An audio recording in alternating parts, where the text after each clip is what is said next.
मैंने अपनी cold childhood sweetheart को 7 साल तक चेस किया था। शादी के बाद मुझे पता चला कि वो तो मुझसे पहली नजर में ही प्यार कर बैठी थी और चुपचाप मेरे चेस करने के प्रोसेस को बहुत एंजॉय कर रही थी। एक एक्सीडेंट ने मुझे वापस उस दिन भेज दिया जब मैं पहली बार अपनी चाइल्डहुड स्वीटहार्ट से मिला था। वहां पहुंचते ही मैंने सुना कि वो अपनी बेस्ट फ्रेंड के सामने हंसकर कह रही थी, फेंग युआन, वो बचपन का मंगेतर, मैं सन्यासी बन जाऊंगी पर उससे शादी नहीं करूंगी। ये सुनकर मेरे चेहरे पर एक स्माइल आ गई। इस बार मैंने डिसाइड किया कि मैं उसे अब और चेज नहीं करूंगा। अब बारी उसकी थी मुझे चेज करने की। उसके बगल में खड़ी उसकी बेस्ट फ्रेंड ने उसे समझाते हुए कहा, बाई निंगबिंग, तुम इतनी बड़ी बात इतनी जल्दी मत कहो। क्या पता तुम सच में अपने उस बचपन के मंगेतर को पसंद करने लगो। बाई निंगबिंग ने तुरंत हंसकर जवाब दिया, इतना सोचकर तुम थकती नहीं हो क्या? और मैं उसे पसंद करूंगी? तुम मुझे पागल समझती हो क्या? ये इस जन्म में तो बिल्कुल पॉसिबल नहीं है। बाई निंगबिंग ने एयरपोर्ट के मेन गेट की तरफ देखा और थोड़ी इरिटेटेड आवाज में बोली, पर ये इंसान अब तक बाहर क्यों नहीं आया? सू वानरो ने हंसते हुए कहा, क्यों पॉसिबल नहीं है? अगर फेंग युआन एक सुपर हैंडसम लड़का निकला तो तब भी तुम उसे पसंद नहीं करोगी? बाई निंगबिंग ने अपना सिर हिलाया और कहा, सुना है वहां की यूवी रेज बहुत स्ट्रांग होती हैं। बेसिकली वहां ज्यादातर लोगों का स्किन टोन डार्क ही होता है।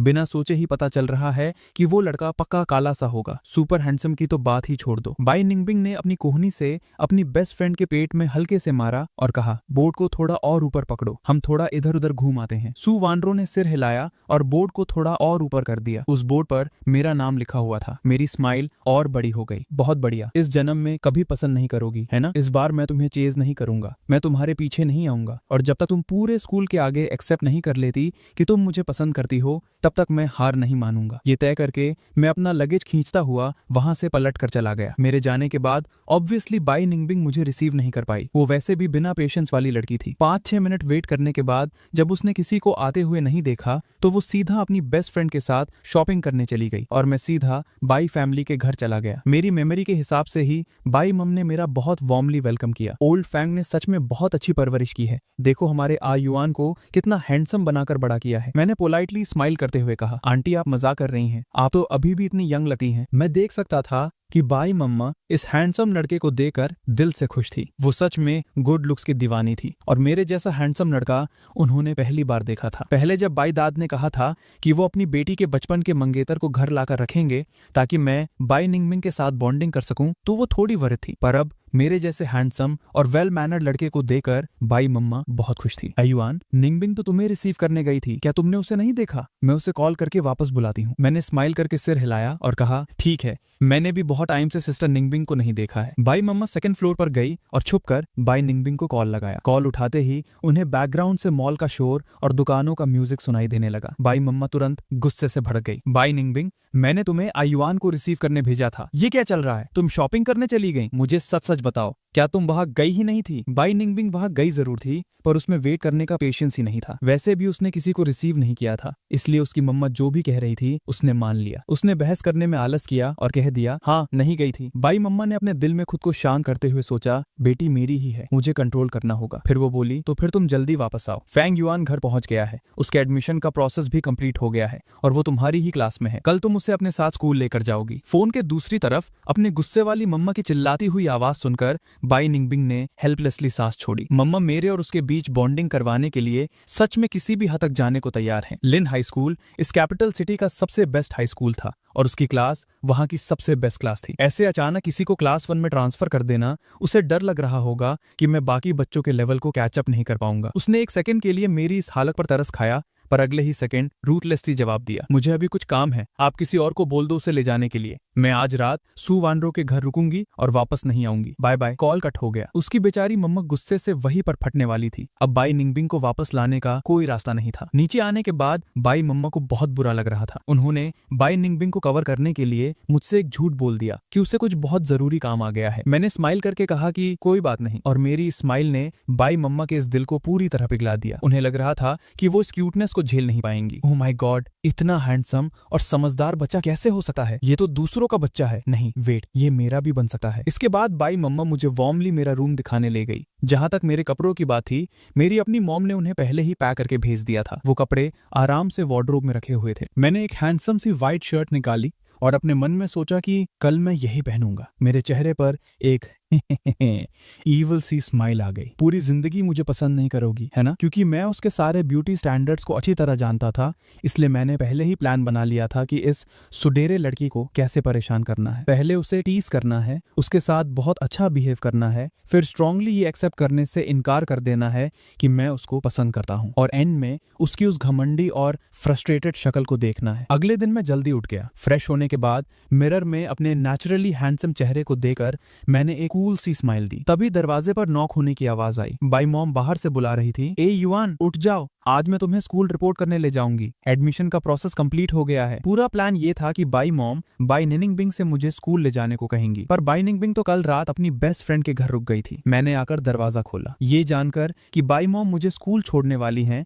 मैंने रिस्पेक्टफुली मना कर दिया। बाई मॉम को लगा कि शायद मैं ज्यादा अटेंशन लेने से शर्मा रहा हूँ, इसलिए उन्होंने जिद नहीं की। उन्होंने बस ड्राइवर को बोल दिया कि वो मुझे स्कूल के पास ड्रॉप कर दे। आधे घंटे बाद ड्राइवर ने मुझे स्कूल से थोड़ी दूर पर ड्रॉप कर दिया। कार से उतर ही मेरे चेहरे की पोलाइट स्माइल गायब हो गई और एक शैतानी स्माइल में बदल गई। लेट मी गेस, बाई निंगबिंग इस टाइम कहां से आएगी? मुझे याद था कि पिछली लाइफ में जब मैं कैपिटल सिटी आया था तो बाई निंगबिंग को अपनी बेस्ट फ्रेंड के घर सोना सबसे ज्यादा पसंद था। फिर वो हर सुबह एकदम एंड टाइम पर भागती हुई स्कूल आती थी। वो पक्का स्कूल के पीछे वाली छोटी सी एली से ही आएगी, इसलिए मैं बिना सोचे सीधा स्कूल के पीछे वाली एली की तरफ चला गया। जब मैं मेन गेट के आगे से गुजरा तो स्कूल के स्टूडेंट्स मुझे हैरानी और एडमिरेशन से देखने लगे। यहाँ तक कि कुछ लोगों ने चुपके से मेरी फोटो लेने के लिए अपने फोन्स तक निकाल लिए। मैंने एक की आवाज सुनी। मैंने पीछे मुड़कर देखा तो वहां 2 फीमेल स्टूडेंट्स खड़ी थी। उनमें से एक का फोन मेरी तरफ पॉइंट कर रहा था। जैसे ही मैंने मुड़कर देखा, मेरी परफेक्ट फ्रंट फेस की फोटो क्लिक हो गई। फोन पकड़े हुए लड़की कंप्लीटली फ्रीज हो गई। इतनी पास से मेरे हैंडसम चेहरे को देखकर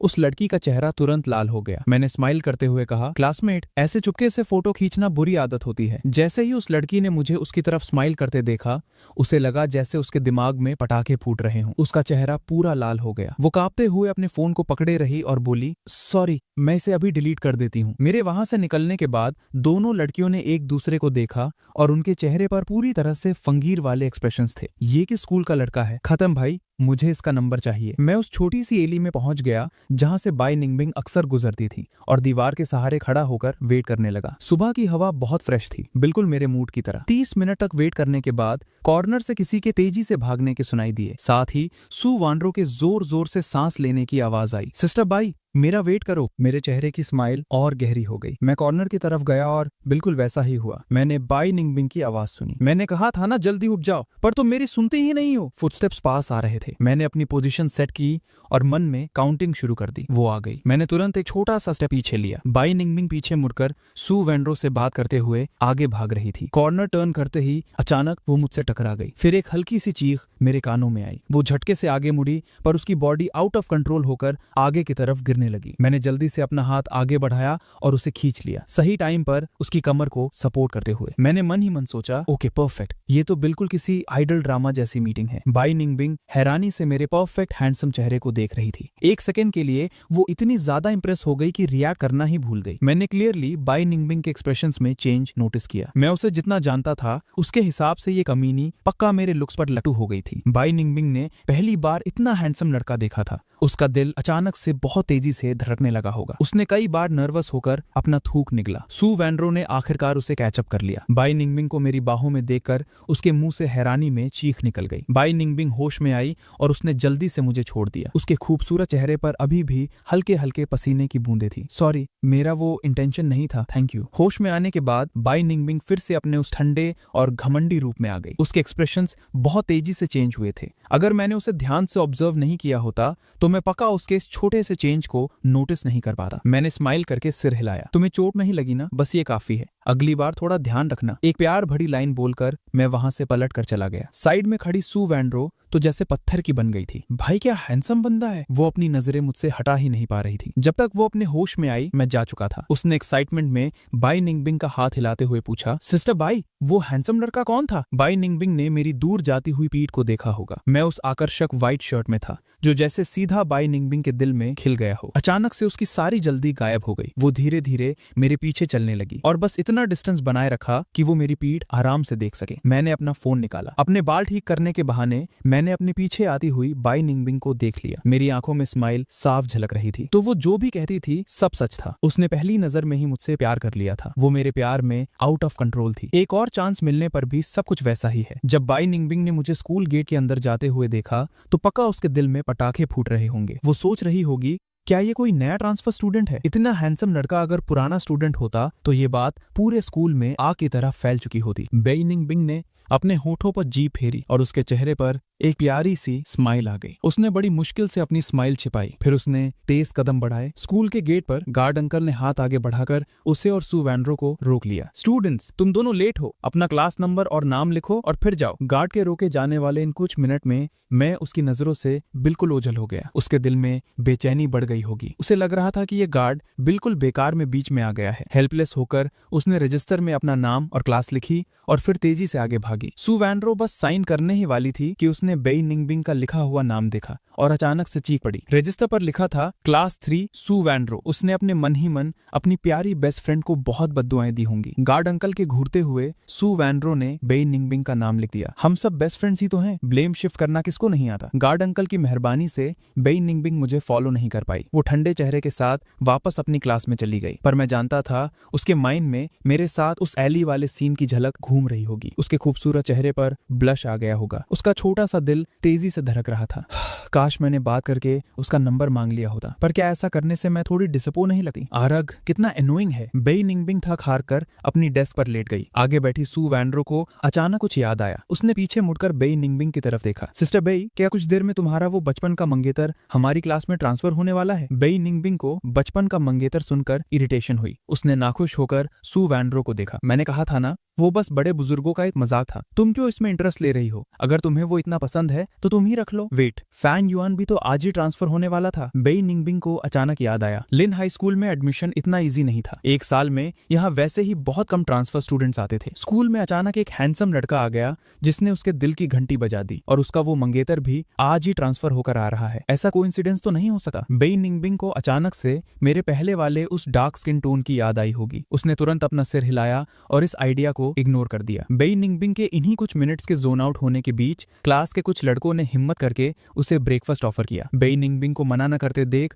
वो लड़के खुशी से वहां से भाग गए। वो ऐसे एक्साइटेड थे जैसे उन्हें कोई खजाना मिल गया हो। बेई निंगबिंग जब अपने होश में आई तो उसने देखा कि उसकी डेस्क पर कई सारे ब्रेकफास्ट पैकेट्स पड़े हैं। उसकी खूबसूरत आईब्रोज ऊपर उठ गई। उसकी एक्सप्रेशन कोल्ड हो गई। ये सब वापस ले जाओ, थैंक यू। बेई निंगबिंग के मुंह से ऐसी ठंडी आवाज सुनकर वो बेचारे लड़के मायूस होकर वापस आके अपना अपना नाश्ता उठाकर ले गए। दूसरी तरफ टीचर्स ऑफिस में होमरूम टीचर हान मिन मेरे पुराने एकेडमिक रिकॉर्ड्स चेक कर रही थी। लैंग्वेज पेपर छोड़कर लगभग हर सब्जेक्ट में मेरे फुल मार्क्स थे। पर ये सिर्फ एलआई सिटी के एक ऑर्डिनरी हाई स्कूल के मार्क्स थे। इसे कैपिटल सिटी के सबसे बेस्ट लिन हाई स्कूल से कंपेयर करें तो अभी भी थोड़ा डिफरेंस तो होगा ही। और क्लास 1 लिन हाई स्कूल की सबसे बेस्ट क्लास थी। इस क्लास के काफी स्टूडेंट्स डायरेक्ट टॉप यूनिवर्सिटीज जाते थे। अगर उनकी अपनी सिस्टर इन लॉ ने मुझे स्पेशली रेकमेंड ना किया होता तो वो किसी भी हाल में मुझे क्लास 1 में आने की परमिशन नहीं देती। ऐसा नहीं था कि वो मुझे लो समझती थी, बल्कि सच तो ये था कि क्लास 1 का सिलेबस काफी स्पीड से चल रहा था। उन्हें डर था कि अगर मैं कैचअप नहीं कर पाया तो मेरे पहले के अच्छे मार्क्स भी बर्बाद हो जाएंगे। टीचर हानमिन ने मेरी तरफ देखकर कहा, फैंग युआन, मैं जानती हूँ कि तुम यहाँ किस लिए आए हो, पर मैं तुम्हारी होम रूम टीचर हूँ। मैं चाहती हूँ कि तुम उन बातों के बारे में इतना ना सोचो। तुम्हारा मेन फोकस अभी पढ़ाई होना चाहिए। अगर मंथली एग्जाम में तुम्हारे मार्क्स मेरे बताए गए मिनिमम लिमिट तक नहीं आए तो तुम चाहे कोई भी क्यों ना हो, तुम्हें नॉर्मल क्लास में भेज दिया जाएगा। इसमें तुम्हें कोई प्रॉब्लम तो नहीं है। मैं जानता था कि टीचर हानमिन बाहर से टफ पर अंदर से एक बहुत सॉफ्ट हार्टेड इंसान है जो अपने स्टूडेंट्स को लेकर बहुत रिस्पॉन्सिबल है। ये सुनकर मैंने स्माइल करके सिर हिलाया और कहा, थैंक यू टीचर हान, मैं पक्का मेहनत करूंगा और ट्राई करूंगा कि क्लास के टॉप 10 में आ सकूं। टीचर हानमिन अपनी बात खत्म करके मुझे क्लास में ले गई। मैं टीचर हानमिन को फॉलो करते हुए उस सेम फेमिलियर क्लास 1 की तरफ चला गया जो मेरी मेमोरी में थी। क्लास में एंटर होने से पहले टीचर हानमिन रुक गई। पीछे मुड़कर उन्होंने मेरे क्लीन और हैंडसम चेहरे को देखा, अपना मुंह खोला और थोड़ा हिचकिचाते हुए बोली, कुछ देर में मैं किसी क्लासमेट को बोलकर तुम्हें स्कूल यूनिफॉर्म भिजवा दूंगी। आगे से स्कूल में हमेशा यूनिफॉर्म पहनना। मैंने हंसते हुए अपना सिर हिलाया। ठीक है टीचर। मेरी ये स्माइल लिटरली बहुत डैज़लिंग और ब्राइट थी। टीचर हानमिन ने अपना चेहरा स्ट्रिक्ट बनाते हुए आगे ऐड किया, और सुनो, हर टाइम बेवजह ये स्माइल मत करते रहना। मैंने अपने दिल में सोचा, मैं क्या करूं अब मैं हैंडसम हूं तो उसमें मेरी क्या गलती। टीचर हानमिन के पीछे पीछे मैंने क्लास में कदम रखा। जो स्टूडेंट्स पहले धीरे आवाज में एक दूसरे से बात कर रहे थे, उनकी तो जैसे आवाज ही गायब हो गई। पूरी क्लास में अचानक से पिन ड्रॉप साइलेंस हो गया। लास्ट रो में बैठी बाई निंगबिंग पूरी तरह से शांति में थी। उसकी सुंदर आंखें बिना पल के झपकाए पोडियम पर खड़े मुझे ही देख रही थी। उसका दिल आउट ऑफ कंट्रोल होकर और तेज धड़कने लगा। टीचर हानमिन ने देखा कि क्लास के सारे लड़के और लड़कियां किस तरह मुझे घूर कर हैरान हो गए हैं, तो उन्होंने थोड़ा परेशान होकर ताली बजाई। आज मैं तुम सबको एक नए ट्रांसफर स्टूडेंट से मिलवाने वाली हूँ। इनका नाम फैंग युआन है। आज से ये हमारी क्लास के नए मेंबर हैं। तो यही फैंग युआन है। बाई निनिंगबिंग को लगा कि किसी ने उसके सर पर हथौड़ा मार दिया हो। ये लड़का सच में फैंग युआन निकला, मेरा वो बचपन का मंगेतर। उसी वक्त सू वैनरू जानबूझकर पीछे की तरफ झुकी और चेहरे के साथ बाई निनिंगबिंग से बोली, निनिंगबिंग, तुमने थोड़ी देर पहले जो कहा था उस पे कायम हो ना? ये बचपन का मंगेतर तुम अब मुझे दे सकती हो। ये वही सुपर हैंडसम लड़का है ना जो हमें थोड़ी देर पहले एली में मिला था। बाई निंगबिंग के दिल में अचानक एक अजीब सी बेचैनी हुई। मैं दे तो दूं, पर सामने वाले को तुम पसंद भी आनी चाहिए ना, सू वैनरू ने कहा। जब तक तुम्हें ये पसंद नहीं है तब तक मैं इसको जरूर पटा लूंगी। अब वो मुझे मिलेगा या नहीं वो अलग बात है। बाई निंगबिंग का मूड और ज्यादा खराब हो गया। उसने उसे धक्का दे दिया। हटो यहाँ से, मुझे पढ़ने दो और डिस्टर्ब मत करो। उसने अजीब फील करते हुए अपनी फॉरेन लैंग्वेज की बुक उठाई और उन वर्ड्स को देखने लगी जो उसे पहले से ही रटे हुए थे। मुझे बाई निंगबिंग के साथ वाली सीट अलॉट की गई। फिर मैं अपना बैग पीठ पर टांग कर बाई निंगबिंग के बगल में गया। जब क्लास के बच्चों ने देखा कि मैं बाई निंगबिंग का डेस्क मेट बन गया हूँ, तो क्लास के लड़कों और लड़कियों को एक सेकंड के लिए समझ नहीं आया कि उन्हें किस बात पर ज्यादा जेलस होना चाहिए। बाई निंगबिंग फॉरेन लैंग्वेज बुक लेकर सीधा देख रही थी। उसके उस कोल्ड चेहरे पर साफ साफ लिखा था, कोई करीब मत आना। जब मैं उसके बगल में बैठा तो मैंने उसकी तरफ एक नजर देखा। बाई निंगबिंग बाहर से पूरी तरह शांत दिख रही थी, लेकिन अंदर ही अंदर वो सच में नर्वस होके थूक निकल रही थी। पहली क्लास फॉरेन लैंग्वेज की थी जो टीचर हान मिन की थी। वो जनरली पूरा लेक्चर उस फॉरेन लैंग्वेज में ही बोलकर पढ़ाती थी, पर ये सोचकर कि कहीं मैं कैचअप ना कर पाऊं, उन्होंने स्पेशली पूरी बात को हमारी लैंग्वेज में ट्रांसलेट किया और मैं शांति से अपने नोट्स लिख रहा था और सच में सीरियसली पढ़ भी रहा था। जल्दी ही क्लास खत्म होने की बेल बजी। टीचर हान मिन ने क्लास डिसमिस की और बाहर चली गई। मैंने अपना सिर घुमाकर बाई निंगबिंग की तरफ अपना हाथ बढ़ाया। हेलो, मेरा नाम फांग युआन है। ये कोई नॉर्मल इंट्रो जैसा नहीं था। मेरी आवाज में एक नेचुरल सा अपनापन था। बाई निंगबिंग को पता था कि इसका रीजन क्या था। आखिरकार हम दोनों अच्छी तरह जानते थे कि हम दोनों के बीच बचपन का रिश्ता तय हो चुका था। उसने बड़ी ठंडक के साथ मेरी तरफ हाथ बढ़ाया। हमारी उंगलियों के टिप्स एक सेकंड के लिए मिले और फिर दूर हो गए। बाई निंगबिंग बाहर से भले ही कोल्ड एक्ट कर रही थी, पर अंदर ही अंदर वो चीख रही थी, मैं हैंडल नहीं कर सकती। मेरा दिल इतनी तेजी से क्यों धड़क रहा है? मुझे खुद पर कंट्रोल करना होगा। क्लास के बच्चे मुझसे ज्यादा फैमिलियर नहीं थे, इसलिए डायरेक्ट आकर बात करने में हिचकिचा रहे थे, पर चुपके चुपके सब मुझे ही ऑब्जर्व कर रहे थे। मुझे इतनी हिम्मत के साथ बाई निंगबिंग से हाथ मिलाते देख सबके दिल डर से कांप गए। कहीं इस हैंडसम नए लड़के ने आते ही बाई निंगबिंग पर लाइन तो नहीं मार दी। दूसरी तरफ बाई निंगबिंग को डर था कि कहीं कोई उसके दिल का हाल ना समझ ले, इसलिए उसने अपने खूबसूरत चेहरे को एकदम सख्त बना लिया था। उसका नेचुरली ठंडा चेहरा इतना टाइट हो गया था कि उससे एक अजीब सी खतरनाक वाइब आने लगी थी। सबको यही लगा कि बाई निंगबिंग गुस्से में आ गई है। सू वॉनरो को लगा कि बाई निंगबिंग इरिटेट हो रही है। उसे पता था कि बाई निंगबिंग को अपने इस बचपन के मंगेतर से नफरत है, इसलिए अपने मन में उसकी चॉइस को ताने मारते हुए वो मुझे बचाने आगे आई। फंग युआन, हेलो। मैंने उस भोली भाली सू वॉनरो को देखकर हल्की सी स्माइल दी और बोला, हेलो। सू वॉनरो तो बस मुझे उस आग में जलने से बचाना चाहती थी। उसे डर था कि कहीं बाई निंगबिंग मुझ पर भड़क ना जाए, पर उसने बिल्कुल एक्सपेक्ट नहीं किया था कि मैं उसे देखकर स्माइल करूंगा। मेरी इतनी हैंडसम स्माइल देकर सू वॉनरो का दिल जोरों से धड़कने लगा। उसका तो मन कर रहा था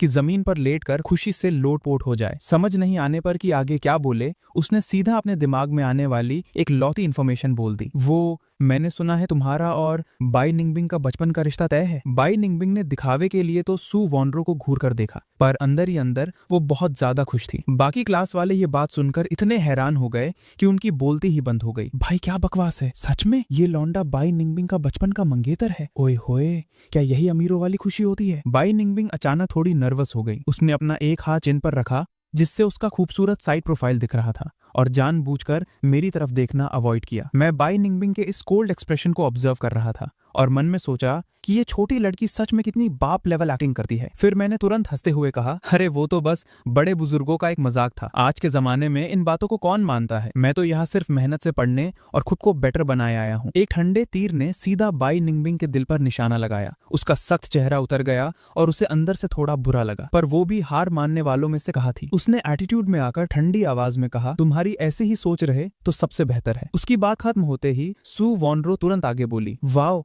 तब तो ये सच में बहुत बढ़िया बात है। पहले बाई निंगबिंग ने भी मुझसे यही कहा था कि वो मर जाएगी, पर घर वालों का ये अरेंज किया हुआ चक्कर कभी एक्सेप्ट नहीं करेगी। बाई निंगबिंग ने दबे हुए गुस्से से सू वॉनरो को घूरा और मन में गाली दी, तुझे किसने बोला था अपनी पंचायत लाने को? तेरा ये मुंह ढंग की बात क्यों नहीं बोल पाता? मैंने बाई निंगबिंग का चेहरा उतरते हुए क्लियरली देखा था। मेरी आंखों में हंसी साफ झलक रही थी। सच कहूं तो मुझे भी घर वालों के फैसले मानना बिल्कुल पसंद नहीं है। ये सुनकर बाई निंगबिंग ने अपनी खूबसूरत आईब्रोज सिकोड़ ली, अपना चेहरा टाइट करके डेस्क पर सिर रखकर सोने की नकल करने लगी। पर मेरी वो हैंडसम स्माइल देखने के बाद उसके दिल में पटाखे फूट रहे थे। उसका भी मन कर रहा था कि वो मजे से जमीन पर लोटपोट होने लगे। उसके बाद उसकी बेस्ट फ्रेंड सू वेनेरो ने मुझसे बाकी टॉपिक्स पर बात की। पढ़ाई की बात आने पर सू वेनेरो ने मेरी फिक्र दिखाते हुए पूछा, फंग युअन, तुम्हारे पुराने स्कूल में तो ठीक ठाक मार्क्स आते ही होंगे, पर लिन हाई स्कूल के पेपर बच्चों की रूह कपा देते हैं, स्पेशली हमारी क्लास 1 के। अगर एग्जाम में तेरे मार्क्स खराब आए तो पहले ही गुस्सा मत होना, और कुछ समझ ना आए तो आराम से मुझसे पूछ लेना। Thank you. मैंने उसकी तरफ पानी की एक बोतल बढ़ाई, ये लो पियो। सू वेनेरो ने खुशी खुशी पानी की बोतल ले ली। तब तो मैं नखरे नहीं दिखाऊंगी। मैं अपनी होमरूम टीचर को जितना जानती हूँ उस हिसाब से तुम 20 साल में ट्रांसफर होकर आए हो, तो उन्होंने पक्का तुम्हारे मार्क्स को लेकर कोई शर्त रखी होगी। तुमने उन्हें क्या जवाब दिया? मैंने स्माइल करते हुए सिर हिलाया और बोला, मैंने हवा में ज्यादा नहीं उड़ा, बस इतना बोला कि क्लास के टॉप 10 में आने की पूरी कोशिश करूंगा। पिछली लाइफ में मुझे मार्क्स के लिए सच में कुत्तों वाली मेहनत करनी पड़ी थी, पर इस जन्म में ऐसी मेहनत नहीं पड़ेगी। आखिरकार पिछली लाइफ में मैं रोते रोते डबल PhD डिग्री निकाल ही चुका था। सू वेनेरो ने पानी का घूंट मारा ही था कि अचानक बाहर थूक दिया। उसकी शक्ल बहुत अजीब लग रही थी। दूसरी तरफ बाई निंगबिंग भले ही डेस्क पर सिर रखकर सोने की एक्टिंग कर रही थी, पर उसकी नींद उड़ चुकी थी। हमारी बातें सुनकर बाई निंगबिंग ने माथे पर बल डाले। क्लास के टॉप 10 में? बाई निंगबिंग हर एग्जाम में हमेशा फर्स्ट आती थी। उसे प्रेशर क्या होता है पता ही नहीं था, पर उसे मालूम था कि लिन हाई स्कूल का कंपटीशन कितना भयानक होता है। सुबह से आधी क्लासेस निकल गई थी। बाई निंगबिंग ने मुझे लगातार नोट्स बनाते हुए देखा, एकदम सीरियस होके। उसने अपने होठ दबाकर सोचा, इतनी मेहनत कर रहा है, अगर बाद में रैंक लास्ट आ गई तो रो पड़ेगा ना। फिर उस पे फेक तरस खाकर उसने अपने बनाए हुए पुराने नोट्स और इंपॉर्टेंट क्वेश्चंस की नोटबुक उठाकर मुझे थमा दी। मैंने हैरानी से हाथ में पकड़ी नोटबुक को देखा और पूछा, ये क्या है? जब बाई निंगबिंग की आंखें मेरी हंसती हुई आंखों से टकराई तो उसे लगा जैसे मैंने उसका दिमाग पढ़ लिया हो। उसने तुरंत अपने चेहरे को सख्त कर लिया और बिना किसी एक्सप्रेशन के ठंडेपन से बोली, ज्यादा दिमाग मत लगाना, मेरी मॉम ने मुझे पढ़ाई में तुम्हारा ख्याल रखने को बोला है। इनमें वो सारे इंपॉर्टेंट टॉपिक्स हैं जो एग्जाम में आते हैं। अगर तुम नहीं चाहते कि कोई तुम्हारी क्लास में औकात याद दिलाए तो इनको प्रॉपरली पढ़ने में टाइम लगाओ। Thank you. मुझे उस डॉगी जैसी नखरे वाली लड़की के अंदर का हाल ठीक ठीक पता था, इसलिए मुझे अंदर ही अंदर बड़ा मजा आ रहा था। मैंने उसे एक हैंडसम सी किलर स्माइल दी। बाई निंगबिंग उस चमकती स्माइल को देखकर थोड़ी अनकंफर्टेबल हो गई और उसने अपना चेहरा दूसरी तरफ घुमा लिया। पर मेरा और बाई निंगबिंग के बचपन के रिश्ते वाली इस बात के जैसे पंख निकल आए थे और वो उड़ उड़कर पूरे स्कूल में फैल चुकी थी। बाई निंगबिंग अमीर थी, टॉपर थी और स्कूल की सबसे खूबसूरत लड़की थी, एकदम लॉन्डो की ड्रीम गर्ल। अचानक ये पता चलना कि उसका एक बचपन का मंगेतर आ गया है और वो भी एकदम भौकाली और हैंडसम, तो भला कोई शांत कैसे बैठ सकता था। क्लास 18 के लिन हाउतिया ने अपने झुंड के चमचों के साथ मिलकर मुझे वॉशरूम में घेर लिया। मेरा बाप लेवल का हैंडसम चेहरा देखकर लिन हाउतिया के अंदर जेलसी भी पैदा नहीं हो पाई। माँ कसम, दोनों का लेवल ही अलग है, जलन भी कैसे फील करो। उसने एकदम गुंडे वाले रूप में गुस्से से बोला, तू ही है फेंग युआन, मुझे फर्क नहीं पड़ता कि तुम्हारे और बाई निंगबिंग के परिवार के बीच क्या रिश्ता है। तू चुपचाप बाई निंगबिंग से दूर रहेगा, वरना मैं तेरा वो हाल करूंगा कि तू याद रखेगा। पर मैं तो बिल्कुल भी नहीं डरा, क्योंकि मैं बचपन से ही इतना भयंकर हैंडसम था। मेरे माँ बाप को हमेशा डर रहता था कि कोई मुझे रास्ते में बुली ना करे, इसलिए उन्होंने मुझे हमेशा फाइटिंग और मार्शल आर्ट सिखाई थी। मैंने एकदम हीरो स्टाइल में ग्रेसफुली अपनी रिस्ट को रोटेट किया और पूछा, क्लासमेट पिटना है क्या? लिन हाउतिया मेरा ये चिल और बैड एस एटीट्यूड देकर हैरान रह गया। उसने ठंडे दिमाग से नखरे में कहा, क्यों बे, तुझे लगता है तू मुझसे लड़ पाएगा? अपने इन पतले दुबले हाथ पैरों पर तरस खा और हीरो बनने की कोशिश मत कर। तू बस ये प्रॉमिस कर कि आज के बाद बाई निंगबिंग से दूर रहेगा और मैं तेरा कोई कचुम्बर नहीं निकालूंगा। उसकी बात खत्म होते ही, इससे पहले कि लिन हाओतियां कुछ समझ पाता, मैंने हवा की स्पीड से एक झटके में उसका कॉलर दबोच लिया और उसको दीवार पर पटक दिया। लिन हाओतियां का दिमाग सुन्न पड़ गया था। उसकी पीठ जब जोर से दीवार से टकराई तो उसे एक गजब का एसिड जैसा दर्द महसूस हुआ। उसके सारे चमचे भी फुल हैरानी में औकात भूल गए थे, क्योंकि मेरी स्पीड इतनी तेज थी कि उन्हें हवा ही नहीं लगी। वो साले तो इंतजार कर रहे थे कि मैं कब डर के मारे कांपूंगा, पर एक ही ब्लिंक में मैंने उनके बॉस को दीवार पर गाड़ दिया था। मैंने अपने चेहरे पर वही हैंडसम सी स्माइल मेंटेन रखी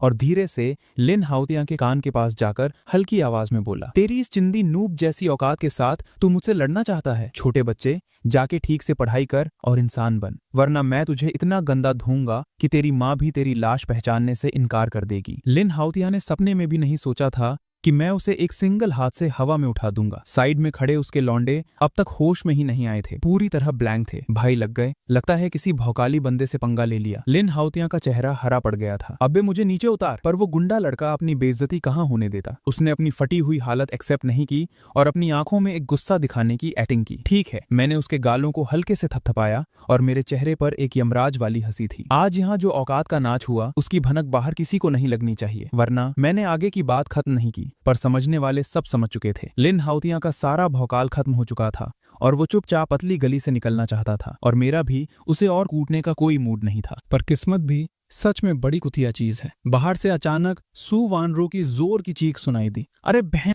बाई निंगबिंग, वो लड़कों का वॉशरूम है। गजब पनौती लग गई। अभी तो बाई निंगबिंग का मेरे प्यार में पागल होकर दीवार से टकराना शुरू ही हुआ था, उससे पहले मैं उसे अपना ये फाइटर वाला रूथलेस रूप कैसे दिखा सकता था। मैंने एकदम से टर्न लिया, लिन हाओतियां का हाथ पकड़ा और उसे अपना कॉलर पकड़ने पर मजबूर कर दिया। मैं खुद अपने पैरों के बल लटक गया और सिर पीछे की तरफ डाल दिया। बाई निंगबिंग जैसे ही अंदर आई, उसने ठीक यही नाटक वाला सीन देखा। उसके अंदर अचानक से गजब का गुस्सा फूट पड़ा। लिन हाओतियां, कमीने, अभी की अभी छोड़ उसे। वाह, हीरो ने ब्यूटी को नहीं, ब्यूटी ने हीरो को बचाया। मैं अंदर ही अंदर खुशी से रो पड़ा था। मतलब मेरी नखरे वाली सच में पहले दिन से ही मेरी फिक्र करती थी। लिन हाओतियां बुरी तरह डर गया था और उसने झटके से अपना हाथ छोड़ दिया। सपोर्ट ना होने की वजह से मैं दीवार से नीचे फिसल गया, जैसे मैं पूरी तरह लाचार होकर गिरने वाला हूँ। बाई निंगबिंग तुरंत भाकर आई और उसने मुझे थाम लिया। तुम ठीक तो हो? उसकी आवाज में एक नेचुरल सी घबराहट साफ दिख रही थी। मैंने अपना सिर हिलाया, थोड़ा उदास पर जिद्दी एक्सप्रेशन बनाते हुए बोला, मैं ठीक हूँ। ये पूरा ओवर एक्टिंग वाला ड्रामेबाज सीन देखकर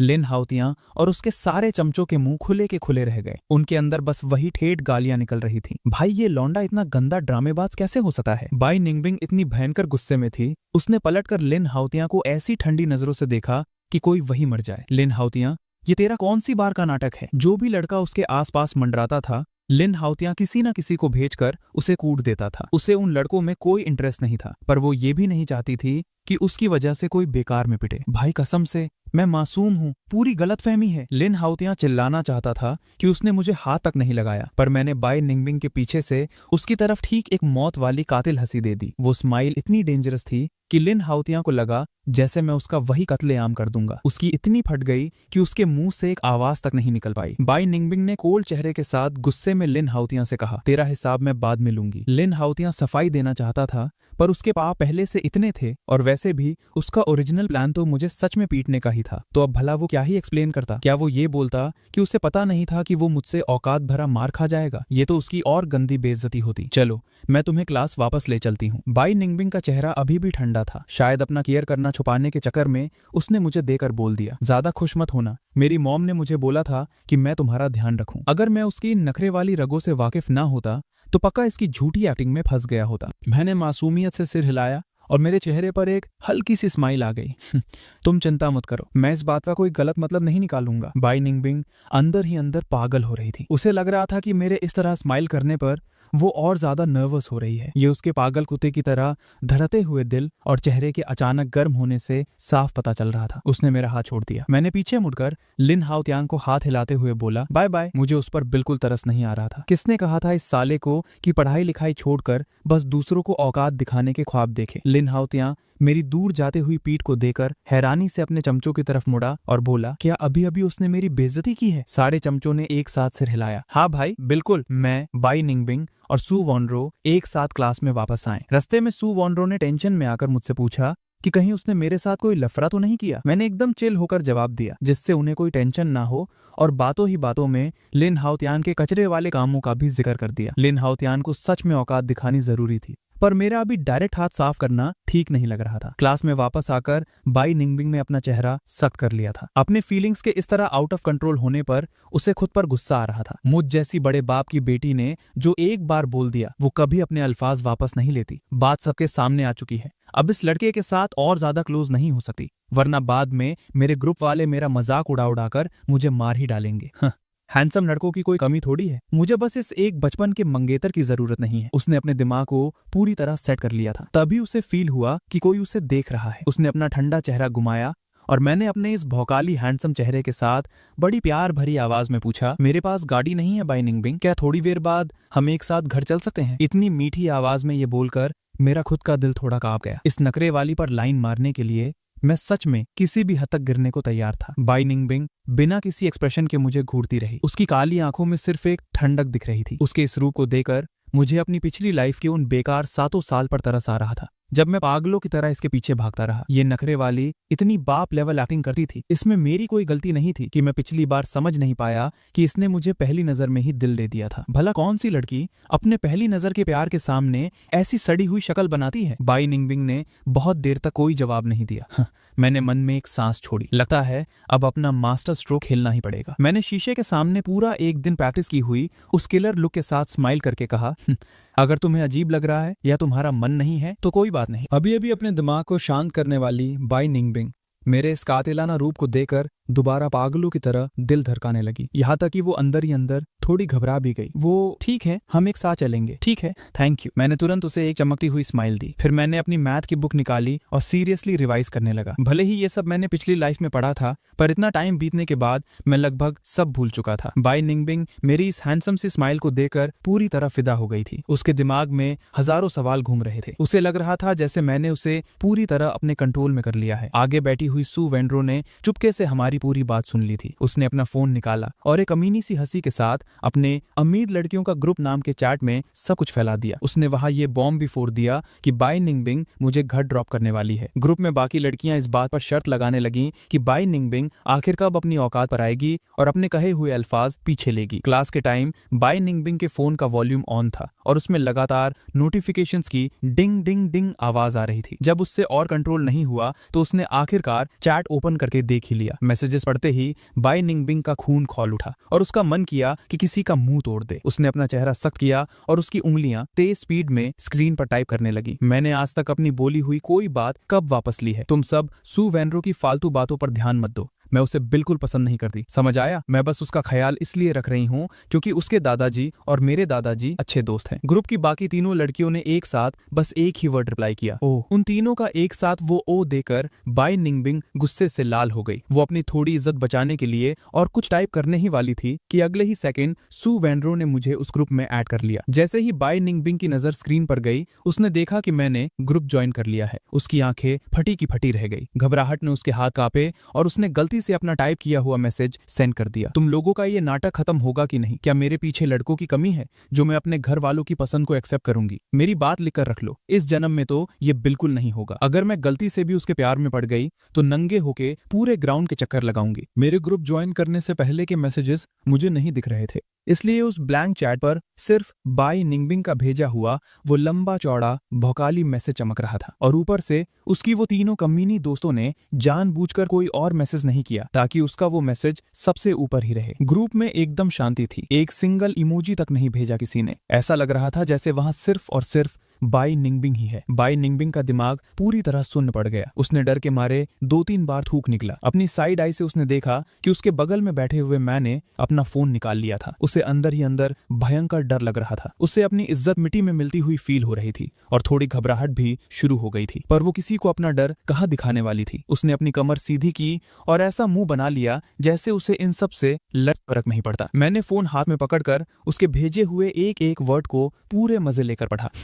नखरे वाली, तुझे लड़कों की कमी नहीं है ना? बड़े मजे से मैसेजेस ठोक रही है। बेटा रुक जा, एक बार जब तू मेरे प्यार में पागल होकर अपना सिर दीवार पे पटकेगी ना, तब तुझे दीवार से लगा लगा कर रगड़ूंगा। बाई निंगबिंग चुपके से मुझे देख रही थी और उसने नोटिस किया कि मैं बिल्कुल गुस्से में नहीं हूँ, बल्कि बड़े मजे से हंस रहा हूँ। मैंने ग्रुप में एक मैसेज सेंड किया, हेलो सभी को, बाई निंगबिंग तुम टेंशन मत लो, मैं कैपिटल सिटी सच में बस अपनी पढ़ाई पूरी करने आया हूँ। वो सब बस हमारे बड़े बुजुर्गों का मजाक था, तुम्हें इसे इतना सीरियस लेने की जरूरत नहीं है। बाई निंगबिंग को अपने ग्रुप में खुलकर बकवास करने की आदत थी। वहां वो कभी कुछ सोच समझकर नहीं बोलती थी। किसको पता था कि वो पागल सू वैनरो मुझे ही ग्रुप में उठा लाएगी। पर अब जब उसने अपनी सारी दोस्तों के सामने इतना बड़ा भौकाल मार दिया था तो वो नरम कैसे पड़ सकती थी। उसने अपने उसी एटीट्यूड में मुझे रिप्लाई दिया, समझ गया तो अच्छी बात है। मैंने बाई निंगबिंग की तरफ देकर एक स्माइल दी और जो चैट ग्रुप में चल रही थी उसे वैसे ही छोड़ दिया। मेरे इस हैंडसम चेहरे का एक एक निशाना सीधा बाई निंगबिंग के दिल पर छुरियां चला रहा था। मेरी इस कातिल स्माइल को देखकर बाई निंगबिंग एक पल के लिए पूरी तरह खो गई। जब वो होश में आई तो अगली क्लास ऑलरेडी शुरू हो चुकी थी। मैं पूरे ध्यान से क्लास अटेंड कर रहा था और अच्छे से नोट्स बना रहा था। मैं एकदम किसी टॉप लेवल पढ़ाकू बच्चे जैसा लग रहा था। बाई निंगबिंग ने अपने सख्त चेहरे के साथ मन में सोचा, दुनिया में एक से बढ़कर एक हैंडसम लड़के भरे पड़े हैं, ऐसा थोड़ी है कि मुझे अपने टाइप का कोई और नहीं मिल सकता। अभी उसके सामने इतनी बड़ी बड़ी बातें ठोक दी हैं तो इस पहले दिन के छिछोरे प्यार को ठीक करना ही पड़ेगा। मैं वैसी सस्ती लड़की थोड़ी हूँ जो किसी के पीछे रो रो कर पागल हो जाए। अगर दिल धड़का है तो उस पर कंट्रोल करना भी मुझे आता है। हाँ, यही ठीक रहेगा। अब से हम बस आम दोस्तों की तरह रहेंगे। ये ड्रामेबाजी तब तक चली जब तक ये छुट्टी की बेल नहीं बज गई। होम रूम टीचर हानमिन मेरा पढ़ाई वाला डेडिकेशन देकर अंदर से थोड़ी रिलैक्स हो चुकी थी। मैंने अपना बैग पैक किया और घर जाने के लिए निकलने लगा। बाई निंगबिंग ने आज मेरे साथ घर जाने का प्रॉमिस किया था। मेरे होठों पर एक हल्की सी इविल स्माइल आ गई। चलो घर चलते हैं। मेरी वो हैंडसम स्माइल फिर से सीधा बाई निंगबिंग के दिल में उतर गई। उसने अपने मन में गाली दी, कमीने तू इतना कातिलाना हंस क्यों रहा है? उसने बुरी तरह घबराकर अपना चेहरा दूसरी तरफ घुमा लिया और एक झूठी इरिटेशन दिखाते हुए बोली, अपने हाथ पर जल्दी चला, मैं तेरे लिए यहाँ पूरी लाइफ वेट नहीं कर सकती। उसके पूरे लाल हो चुके कानों को देखकर मैंने एक सेटिस्फाइंग स्माइल दी। पागल लड़की, जिसमें सच में सब्र नहीं होता वो अब तक कब का निकल चुका होता। थोड़ी ही देर में हम बाई फैमिली के घर पहुंच गए। बाई निंगबिंग के मॉम डैड दोनों आउट ऑफ स्टेशन गए हुए थे, इसलिए घर पर सिर्फ मैं और बाई निंगबिंग थे। हाँ, और घर के सर्वेंट्स भी थे। और पढ़ाई को छोड़कर मेरी सबसे बाप लेवल की स्किल थी खाना बनाना। मैं बाई निंगबिंग की हर पसंद और नापसंद ठीक से जानता था, इसलिए मैंने डिसाइड कर लिया था कि मैं आज इसकी पूरी वाट लगाऊंगा। उस वक्त बाई निंगबिंग ऊपर अपने कमरे में सू वानरो के साथ गेम खेल रही थी। अचानक उसे खाने की एक मस्त सी महक ने अपनी तरफ खींच लिया। उसने हवा में नाक सिकोड़ी और सोची, ये इतनी मस्त खुशबू कहाँ से आ रही है? क्या आज आंट लियू ने खाना जल्दी बना लिया? सही टाइम पर सामने वाली टीम ने सरेंडर कर दिया था। बाई निंगबिंग ने अपना फोन टेबल पर पटका और नीचे जाके देखने का मन बनाया। वैसे भी खाने का टाइम हो ही गया था। कमरे का दरवाजा खोलते ही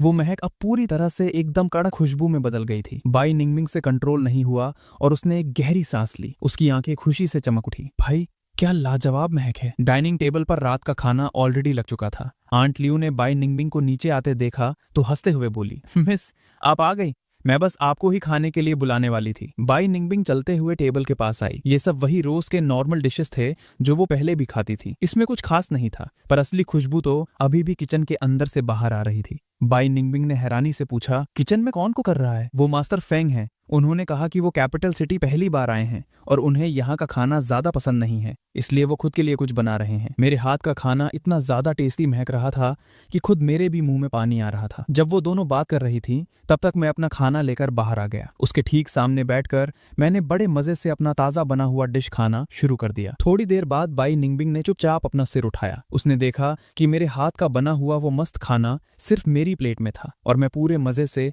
उसे पेल रहा था। मैंने नोटिस किया कि बाई निंगबिंग मुझे लगातार घूर रही है। मेरी हंसी बस छूटने ही वाली थी, पर मैंने ठीक से कंट्रोल कर लिया। बाई निंगबिंग से आखिरकार रुका नहीं गया और वो बोल पड़ी, तुमने ये खाना सिर्फ अपने लिए बनाया है? मैंने सिर उठाया और पूरी मासूमियत से बोला, आंट लियू ने मुझे बताया था कि तुम्हें स्पाइसी खाना बिल्कुल पसंद नहीं है, इसलिए मैंने तुम्हारे लिए नहीं बनाया। ये सच था कि बाई निंगबिंग को घर पर तीखा खाना पसंद नहीं था, पर बाप लेवल का स्वादिष्ट खाना इस रूल में नहीं आता था। मेरी प्लेट में जो डिश रखी थी वो देखने में ही किसी 5 स्टार रेस्टोरेंट की लग रही थी। उसका रंग और गाढ़ी ग्रेवी देखकर ही भूख बढ़ जाए, और जिसकी खुशबू इतनी भयंकर लाजवाब हो वो खाने में कहां से ठीक ठाक हो सकता है। पर मिस बाई अपनी इज्जत के मामले में कोई कॉम्प्रोमाइज थोड़ी करती है। मेरी बात सुनने के बाद जब उसे रियलिटी हिट हुई कि मैंने सच में सिर्फ एक पोर्शन बनाया है तो उसने अपना मुंह सख्त करके कहा, हाँ, मुझे स्पाइसी बिल्कुल नहीं पसंद। उसकी इस झूठी एक्टिंग को देखकर मैं अंदर ही अंदर अंदर ठीक मजे ले रहा था, पर असली धमाका तो अभी होना बाकी था। अब उसके मुंह पर जो तमाचा पड़ने वाला था और उसकी फटी हुई शक्ल देखने के लिए मैं सच में और ज्यादा वेट नहीं कर पा रहा था। रात को खाना खाने के बाद मैंने जानबूझकर एक काफी मुश्किल सा लगने वाला क्वेश्चन लिया और बाई निंगबिंग के पास पूछने चला गया। उस वक्त बाई निंगबिंग और सू वॉनरो मिलकर अपने दोस्तों के साथ गेम खेल रही थीं। आज उनका सामना सीधा प्रो प्लेयर से हो गया था और उनकी गेम में बुरी तरह से धुलाई हो रही थी। सू वॉनरो गेम के अंदर चिल्ला रही थी, जल्दी आकर मुझे बचाओ। ठीक उसी वक्त मैंने उसके कमरे का दरवाजा नॉक किया। बाई निंगबिंग की सांस जैसे अटक सी गई थी। उसने झटके से आकर दरवाजा खोला और पूछा, क्या काम है? मैंने उसका ये इरिटेशन वाला चेहरा देखते ही समझ लिया कि गेम में इसकी पूरी वाट लग चुकी है, इसलिए मैंने ठीक ठाक नॉर्मल टोन में कहा, मुझे ये क्वेश्चन समझ नहीं आ रहा था, तो मैंने सोचा तुमसे आकर पूछ लूं कि तुम्हें आता है या नहीं। कौन सा क्वेश्चन समझ नहीं आ रहा? बाई निंगबिंग वापस जाकर आलस में अपनी चेयर पर बैठ गई। उसकी दोनों लंबी टांगे आराम से सामने की तरफ फैली हुई थी। ये वाला। मैंने वो क्वेश्चन पेपर उसके हाथ में दे दिया। बाई निंगबिंग ने सिर झुकाकर उस क्वेश्चन को देखा, पर ठीक उसी वक्त गेम के अंदर से सू वॉनरो की चिल्लाती हुई आवाज आई, बाई निंगबिंग तू मरने वाली है क्या? इतने मेन टाइम पर तू कहाँ गायब हो गई? अपना बेस उड़ने वाला है। फोन से आती इस आवाज को सुनकर मैंने स्माइल की और उसके फोन की तरफ इशारा करते हुए बोला, क्या मैंने तुम्हें डिस्टर्ब कर दिया? बाई निंगबिंग ने अपने फोन को एक नजर देखा और हाथ हिलाते हुए बोली, कोई बात नहीं, उन्हें इग्नोर करो। ये क्वेश्चन थोड़ा मुश्किल है, तो मुझे सोचने के लिए थोड़ा टाइम दो। तभी सू वॉनरो की आवाज फिर से आई, सिस्टर बाई तुमने AFK क्यों कर दिया? अपना बेस सच में उड़ने वाला है। उसकी ये आवाज सुनकर मेरी हंसी बस छूटने ही वाली थी। मैंने कहा, एक काम करते हैं, जब तक तुम इस क्वेश्चन के बारे में सोच रही हो मैं तुम्हारी जगह थोड़ा गेम खेल लूं। क्या तुम्हें ये गेम खेलना आता है? बाई निंगबिंग ने डाउट के साथ मेरी तरफ देखा। ये सुनकर मैंने बड़ी शराफत के साथ कहा, हाँ थोड़ा बहुत आता है। पिछली लाइफ में जब ये लॉन्ग याओ गेम नया नया लॉन्च हुआ था तभी से मैंने इसको खेलना शुरू कर दिया था। स्कूल के दिनों में मैं दूसरों की रैंक पुश करके ही अपनी पॉकेट मनी निकालता था। अगर सिर्फ स्किल्स की बात करूं तो मैं किसी भी असली प्रो प्लेयर से कम नहीं था। ऊपर से ये गेम अभी नया स्टार्ट ही हुआ था। मैंने पिछले कुछ दिनों में इस वर्जन को समझने के लिए कुछ मैचेस खेले थे और अब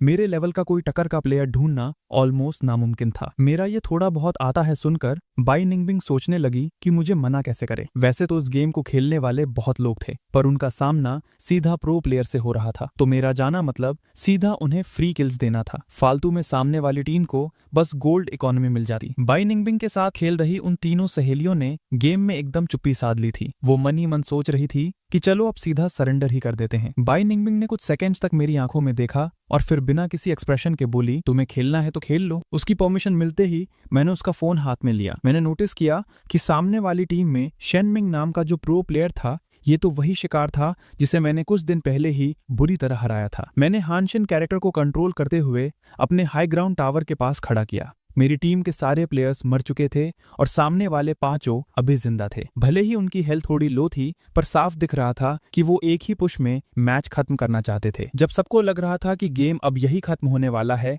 मैंने सीधा अपने हानशिन को आगे बढ़ाया और टावर के पास आने वाले सारे मिनियंस को क्लियर कर दिया। मुझे इस तरह अकेले आगे आते देख उस प्रो प्लेयर ने पीछे मुड़कर अपनी टीम से पक्का यही कहा होगा, लो भाई गेम अब खत्म। उसकी बात पूरी होते ही मैंने एक फ्लैश मारा और स्किल यूज करके सीधा उन पांचों के बीच में घुस गया। उसी वक्त मैंने अपना अल्टीमेट मूव मारा और एक झटके में उनके 2 प्लेयर्स को गायब कर दिया। किसी को बचने या हटने का 1 सेकंड भी टाइम नहीं मिला। वो बड़ा प्रो प्लेयर शेनमिंग तो बस हवा में ही उड़ गया और मर गया। 2 किल्स लेने के तुरंत बाद मैंने अपनी फास्ट फिंगर्स से तुरंत रेजरेक्शन आर्मर खरीद लिया और उनकी तरफ से होने वाले एक हैवी फोकस अटैक को झेल गया। फिर उगते ही मैंने उनके एक और प्लेयर को निपटा दिया और एंड में अपनी बैड एस और लाजवाब मूवमेंट स्पीड के दम पर मैंने अकेले ही सबको पेलकर साला पेंटा किल निकाल लिया। 1 सेकंड के लिए तो वहां पूरी तरह हवा भी शांत हो गई थी। शेनमिंग को समझ ही नहीं आया कि उसके साथ क्या हुआ और वो कब मर गया। और उधर गेम में सू वैनरू और उसकी पूरी टीम तो होश खो चुकी थी। भले ही सामने वाले बाकी 4 प्लेयर्स इतने ठीक ठाक नहीं थे,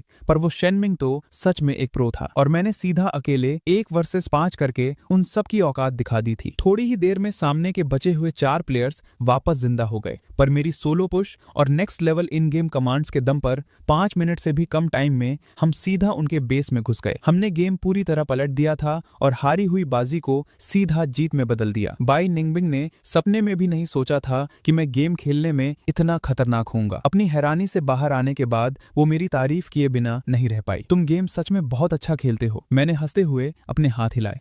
अच्छा ये सब छोड़ो, क्या तुम्हें उस क्वेश्चन को सॉल्व करने का आइडिया मिलते हैं? नहीं, उसका पूरा ध्यान तो मेरे बाप लेवल गेम प्ले को देखने में था। मैं एक बार फिर से चेक करती हूँ। उसने जल्दी से सिर झुकाया और क्वेश्चन को देखने लगी। वो क्वेश्चन सच में काफी मुश्किल था और उसमें ठीक ठाक दिमाग लगना था। वो ऑलमोस्ट किसी कॉम्पिटिशन लेवल की प्रॉब्लम थी। बाई निंगबिंग को डर था कि कहीं मैं सॉल्यूशन समझ ना पाऊं, इसलिए उसने एक एक स्टेप बहुत ठीक से डिटेल में लिखा। पूरा आंसर सॉल्व करने में पूरे 2 रफ पेजेस लग गए थे। मैंने सिर उठाया और उसकी तरफ देखकर एक कातिलाना स्माइल पास की। थैंक यू, ये कहकर मैं उसके कमरे से बाहर चला गया और मेरी उस खूबसूरत और हैंडसम स्माइल को देखकर बाई निंगबिंग के दिल की धड़कन अचानक आउट ऑफ कंट्रोल हो गई और उसे दोबारा झटके लगने शुरू हो गए। उसके बाद बाई निंगबिंग अपने बेड पर लेट गई। उसे लैपटॉप की तरफ से सू वनरो और उन सब की बातें सुनाई दे रही थी। सिस्टर बाई, क्या फोंग युआन चला गया? बाई निंगबिंग को मेरे जाते टाइम वाली वो हैंडसम स्माइल बार बार याद आ रही थी और उसका ध्यान ठीक भटका हुआ था। सू वनरू हंसती हुई बोली, भाई सच में मैंने सोचा भी नहीं था कि वो इतना तगड़ा गेम खेलता है। कल तू उसे बोलकर पूछना कि क्या वो हमें रैन पुश करवा सकता है। हम एकदम परफेक्ट 5 लोगों की टीम बन जाएंगे। बिल्कुल नहीं, बाई निंगबिंग ने बिना एक सेकंड सोचे तुरंत इनकार कर दिया। पर क्यों नहीं? सू वनरू को अचानक ऐसा लगा जैसे उसकी सबसे प्यारी चीज उससे छीन ली गई हो। मैंने कहा ना नहीं, मतलब नहीं। ये बोलते ही बाई निंगबिंग गेम से एग्जिट हो गई और उसने अपनी कंपटीशन लेवल वाली प्रैक्टिस बुक निकालकर क्वेश्चन सॉल्व करना शुरू कर दिया और वो बुक लगातार सॉल्व करते करते रात के 12 बज गए। अगले दिन सुबह बाई निंगबिंग जल्दी उठ गई और नीचे आकर अपना ब्रेकफास्ट कर रही थी। जब उसने देखा कि मैं अब तक नीचे नहीं आया हूँ तो वो आंट लियू को मुझे बुलाने के लिए भेजने ही वाली थी। अचानक उसे सीढ़ियों से किसी के आने की आवाज सुनाई दी। आवाज सुनकर बाई निंगबिंग ने अपना सिर उठाया और उस तरफ देखा। उसका दिल अंदर से पागलों की तरह कूदने लगा। कुत्ता कहीं का, ये हर दिन पहले से ज्यादा हैंडसम क्यों लगने लगता है? मैं ठीक बाई निंगबिंग के सामने आकर बैठ गया। Good morning sister Ningbing. आखिरकार वो अपने होश में आई। उसे एहसास हुआ कि वो मुझे ठीक ठाक देर तक घूरती रह गई थी। उसने शर्म के मारे जल्दी से अपना सिर झुकाया और जोर से ब्रेड का एक बड़ा टुकड़ा चबाते हुए आधी आवाज में बोली, मॉर्निंग। उसकी इस घबराहट और अजीब हरकतों को नोटिस करके मैं अंदर ही अंदर ठीक मजे ले रहा था। क्या बात है, इतनी जल्दी कंट्रोल खोने लगी? अभी तो मैंने अपने एक भी भौकाली अल्टीमेट मूव्स यूज नहीं किए हैं। अभी तो उसे चढ़ाकर पूरी नखरे वाली प्रिंसेस बनाना बाकी है। मैं सच में उस दिन का वेट कर रहा हूँ जब उसका ये सारा ठेठ एटीट्यूड उतरेगा और इसके अपने ही घमंड के थप्पड़ इसके मुंह पर पड़ेंगे। बाई निंगबिंग ने स्कूल जाने के लिए मेरा वेट नहीं किया। वो जानबूझकर मुझसे बच रही थी। उसको डर था कि कहीं वो इसमें पूरी तरह डीप ना डूब जाए, इसलिए अपना ब्रेकफास्ट खत्म करके वो अकेले ही पहले निकल गई। उसने ड्राइवर से बोला कि वो मुझे ड्रॉप कर दे और खुद अपनी साइकिल लेकर निकल गई। मुझे इस बात से फर्क नहीं पड़ा। मैं ठीक समझ रहा था कि वो पक्का अभी मुझसे डिस्टेंस बनाने के बारे में सोच रही होगी ताकि वो मेरे और प्यार में ना फंस जाए। पर भला मैं उसे ऐसा क्यों करने दूंगा? मेरे चेहरे पर एक शैतानी और कमीनी स्माइल आ गई। 20 मिनट बाद मैं क्लासरूम में पहुंचा और बाकी सबकी तरह मैं भी अपनी बुक निकालकर मॉर्निंग रीडिंग करने लगा। मॉर्निंग रीडिंग को मिलाकर पूरी सुबह में 5 क्लासेस थीं और मैं लगभग पूरा टाइम सिर्फ किताब में घुसा रहा। ब्रेक के टाइम भी मैं वही कर रहा था। मेरा पढ़ने का फोकस इस हद तक भयानक था कि कोई भी देखकर डर जाए। बाई निंगबिंग मुझे इस तरह पढ़ता देखकर मेरी उस एक बात पर पूरा भरोसा कर बैठी कि मैं यहाँ इस शहर में किसी फालतू के रिलेशनशिप को बढ़ाने नहीं आया था, बल्कि मैं यहाँ सिर्फ खुद को आगे बढ़ाने आया था। पूरा दिन बीत गया और क्लास के अंदर मैंने उससे मुश्किल से ही 2-4 बातें की होंगी। ये सब देखकर बाई निंगबिंग की सोच और भी सॉलिड हो गई कि ये लड़का तो सिर्फ पढ़ाई करना चाहता है। इसके दिमाग में हमारी बचपन की सगाई का तो रत्ती भर भी ख्याल नहीं है, तो फिर उसे भी इस फालतू बात पर इतना टेंशन नहीं लेना चाहिए था। ये बात समझने के बाद बाई निंगबिंग को लगा जैसे उसके दिल की धड़कन वापस औकात पर आकर नॉर्मल हो गई थी। उसके दिमाग में अचानक से मूव वार्निंग का दिया हुआ आइडिया याद आया। जब उसने सोच ही लिया है कि वो अपने दिल पर कंट्रोल रखेगी और मेरे चक्कर में नहीं पड़ेगी और साथ ही मुझसे बचकर निकलना भी मुमकिन नहीं है, तो बेहतर यही है कि हम दोस्त बनकर रहें, क्योंकि दोस्त पर तो वो अपनी जिंदगी में कभी दूसरी नजरों से लाइन नहीं मारेगी। छुट्टी होने के बाद बाई निंगबिंग ने मेरे पास आकर पूछा, टाइम है तेरे पास? मैं देख रही हूँ तू पूरा दिन पढ़ाई में लगा हुआ है, इस तरह तू पूरी तरह से थक जाएगा। थोड़ा आराम भी करना जरूरी है। एक काम करते हैं, मेरे साथ चलकर थोड़ा गेम खेल लें, क्या कहता है? मैं बाई निंगबिंग के दिमाग में चल रही इस छोटी सी साजिश को समझ रहा था। मैंने एकदम सीरियस होकर उसकी आंखों में देखा। मेरी इस इतनी तीखी और लगातार घूरती हुई नजर को इग्नोर करना उसके लिए लगभग नामुमकिन था। क्या हुआ, तेरा मन नहीं है क्या जाने का? अगर नहीं जाना तो कोई ना, छोड़ दे। ये बोलकर वो वहां से जाने के लिए उठ गई। जाऊंगा ना, मैंने अपनी मैथ्स की किताब बंद करते हुए कहा। तू सही बोल रही है, टाइम निकालकर आराम करना चाहिए, पर मुझे अभी भी कुछ सवाल समझ नहीं आ रहे। गेम खेलने के बाद क्या तू वापस जाकर मुझे वो सब सिखाएगी? बाई निंगबिंग ने बिल्कुल नहीं सोचा था कि मैं इतनी आसानी से मान जाऊंगा। आखिर मेरा वो पढ़ने का फोकस देकर लग ही नहीं रहा था कि मैं पढ़ाई के अलावा किसी और चीज में अपना टाइम बर्बाद करूंगा। उसने हाँ में सर हिलाया। ठीक है, गेम खेलकर चलते हैं, और घर जाकर मैं तुझे पढ़ा दूंगी। स्कूल के बाद मैं बाई निंगबिंग के बताए हुए उस गेमिंग क्लब में गया। ये क्लब असल में सू वानरो के छोटे चाचा की प्रॉपर्टी थी। बाई निंगबिंग मुझे सीधा 3rd फ्लोर पर ले गई। वहां एक मस्त चिल करने वाला रूम था जो सिर्फ बाई निंगबिंग